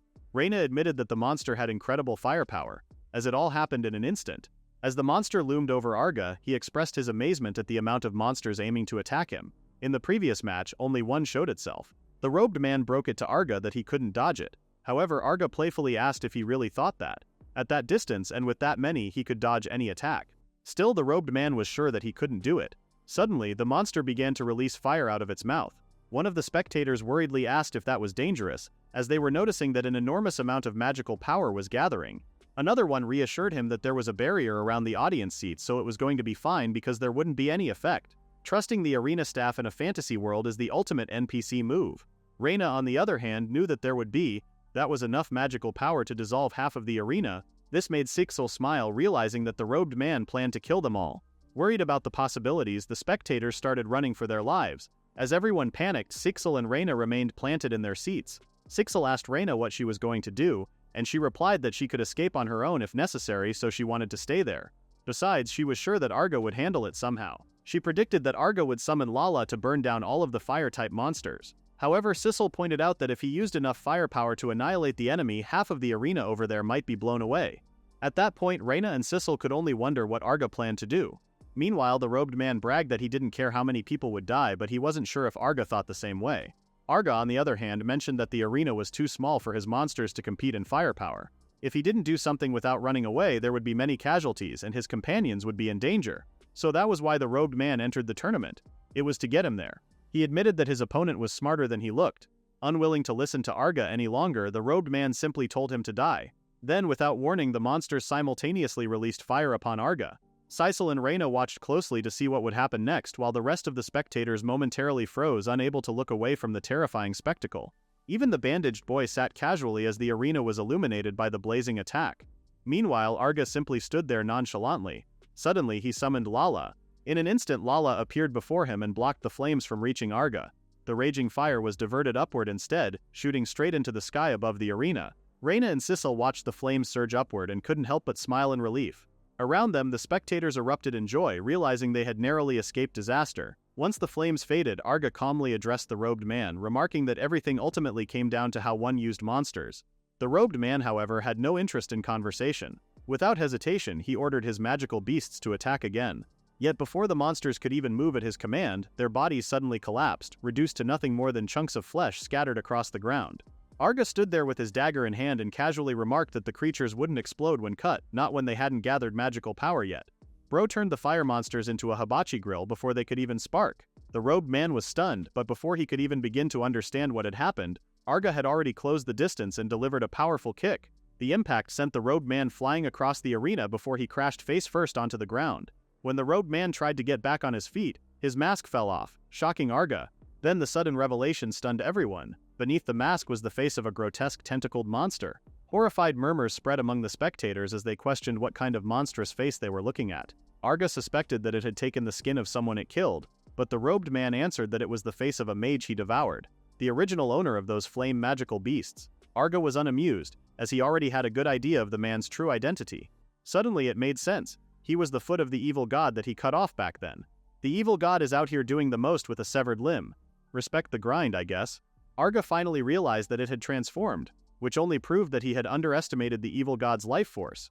After surviving within the ruins of the labyrinth and devouring both monsters and humans, the creature had steadily absorbed their abilities, allowing it to evolve into what it was now. The evil god whom Arga thought he had defeated was once again standing before him, and this time, it was more eager to kill him. The evil god stretched out his insect-like limbs, and from his palm came an ancient glowing rune. Despite the abomination before him, Arga watched the display with a look of bored detachment. He simply narrowed his eyes, analyzing the spectacle before him. It was enhancement magic. The evil god, whose limbs had ballooned into massive gauntlets with sharp spikes, suddenly threw his weight forward. It lunged across the arena, its heavy spiked fists trailing lines of speed as it closed the distance. Despite the sheer power barreling toward him, Arga remained rooted to the spot, waiting for the impact with a calm demeanor. Meanwhile, Sisal pointed out that the evil god looked unexpectedly dangerous. Just then the evil god attempted to land a punch on Arga, but he skillfully dodged it. Having missed his chance, the evil god's fist ended up smashing the ground, making it crack under the immense force. Bro turned his arms into oversized pineapples just to miss. Embarrassing. The ground shattered like brittle glass, and jagged slabs of rock were violently thrust upward. The shockwave from the impact didn't stop at the crater. It tore through the foundations of the arena itself. From a distance, Reyna watched in shock as the very walls of the stadium began to crumble down. Meanwhile, panic surged through the crowds like a wildfire. The desperate spectators started shielding their heads from the rain of falling debris, while others struggled to save their friends from falling to their deaths. In the battlefield, Arga stood amidst the settling dust, looking back at the wreckage of the arena with utmost annoyance. He gritted his teeth, enraged that the evil god showed no restraint. But the evil god was far from finished. Before Arga could even turn back, the monster erupted from the debris, swinging its massive spiked arm toward him. The evil god's attack whistled through the air, but Arga's expression didn't seem to shift into fear. He simply tilted his head, watching the incoming strike with the same detached look. Meanwhile, Reyna started to worry. If something like that hit, even Arga wouldn't be able to survive it. However, Sisal remained optimistic, thinking that Arga simply shouldn't get hit. Back at the arena, Arga continued dodging the evil god's attacks. He quickly got tired of it, and he thought he might just try to copy it a bit. Imagine having your signature move stolen by a guy who's barely paying attention. Suddenly, he reached out his hand, using his powers to summon an ancient rune. Just then, Arga moved with fluent precision, and in a split second he slipped right under the evil god's guard. With a simple flick of his arm, he swiftly traced a razor-sharp line through the air, appearing only as a white flash of light. Before the evil god could make sense of anything, his eyes widened in a moment of pure shock. His limbs were severed cleanly from his body. They spun through the air as blood sprayed from the stumps of his shoulders, and they soon hit the ground with a loud thud. The evil god let out a ragged scream, clutching his empty shoulders. Meanwhile, Arga looked at him and bluntly called him fragile. He guessed he didn't even need to use enhancement magic after all. The evil god couldn't believe that Arga could use magic, but Arga simply said that he could. He was well aware that it could be surprising to some. He could use magic when necessary, and he would show the evil god just how he could do that. Suddenly a magic circle sparked from Arga's outstretched palm, and with a simple gesture he incinerated the severed limbs. Meanwhile, Cecil explained to Reyna that Arga had maxed out his stats so he could use any type of magic. The smell of burnt flesh filled the air as the evil god's severed limbs dissolved into nothingness. The evil god hissed in anger, wondering how Arga dared to do that to his arms. However, Arga didn't offer any sympathy. He simply said that he didn't want to deal with him regenerating from the encounter again. Driven with agony and spite, the evil god suddenly threw his armless torso back. From the bloody stumps of his shoulders, shimmering magic circles began to form, and glowing orbs of energy manifested in the air around him. The evil god shrieked, unleashing a desperate barrage of magical orbs as he screamed for Arga to die. Evil god is really out here button mashing because his health bar is in the red. However, Arga didn't flinch. He extended both arms, manifesting magical runes to help him intercept the projectiles mid-air. Each orb that struck his barrier was sent rushing back or neutralized in a flurry of sparks, turning the stadium into a hazardous zone of crossfire. Debris was sent flying all over the arena, and one of them almost hit one of the spectators. While the rest of the arena fled from the falling debris and stray magic, Reyna and Cecil remained seated in the stands. One of the spectators was pissed at the collateral damage that the current match had done, and he could no longer stick around for it. Back in the battlefield, Arga admitted that the evil god's power was strong. He guessed that he must have really devoured quite a number of people and monsters, but that was all there was to it. That was why the evil god didn't notice. This confused the evil god, but he didn't even get to finish the thought. A beam of concentrated light pierced through his torso, making his blood spurt violently all over the place. The evil god recoiled, realizing too late that a bullet had returned in the middle of a shootout. Suddenly, Arga coldly told the evil god that he had relied on abilities he had stolen and he had never trained himself. He knew it when he could cut his arm so easily, and that was precisely the cause of his defeat. He's calling him out for having no character development. The meta roast is deep. Meanwhile, the evil god could only offer a weak trembling sound. Just then, a wild explosion occurred, consuming him within the flames. Arga calmly stood as the evil god met his doom, looking at the flames with no mercy. The silence lasted for only a second before the crowd erupted into a deafening roar. It was quite the battle, and they had never seen anything like it before. They were still in disbelief that a warrior like Arga actually existed. One of the spectators cheered his name, and soon enough the entire arena screamed it in unison.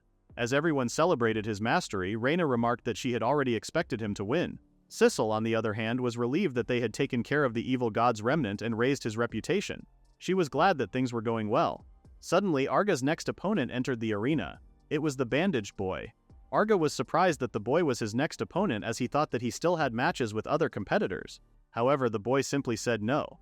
It turned out that those who became frightened by the previous battle had fled, and those who were injured by the collapse were in the waiting room. Everyone had withdrawn, and the only participants left were him and Arga. Arga understood now that it was straight to the finals with the bandaged boy. Going straight to the finals because everyone else was too scared to stay. Alpha move. Suddenly, the boy stared at him in silence and, without warning, went on to reveal his true identity. Arga's eyes, usually half-lidded with boredom, sharpened instantly. The boy turned out to be none other than Lukumi, who was in disguise this whole time. The crowd was shocked to see that it was Lukumi, the legendary strongest Tamer. They were now more excited than ever, predicting that this would be the best match. Meanwhile, Arga still couldn't believe that she was participating. Suddenly, Lukumi pointed out that everyone was shouting his name. On that day, his name had been spread throughout the kingdom, which meant that the condition had been met. Because of that, she would now accept the challenge he wished. Just then, Arga asked why Lukumi needed to go as far as participating, even if she had anticipated the outcome. Lukumi smiled, acknowledging that she had set all those troublesome conditions.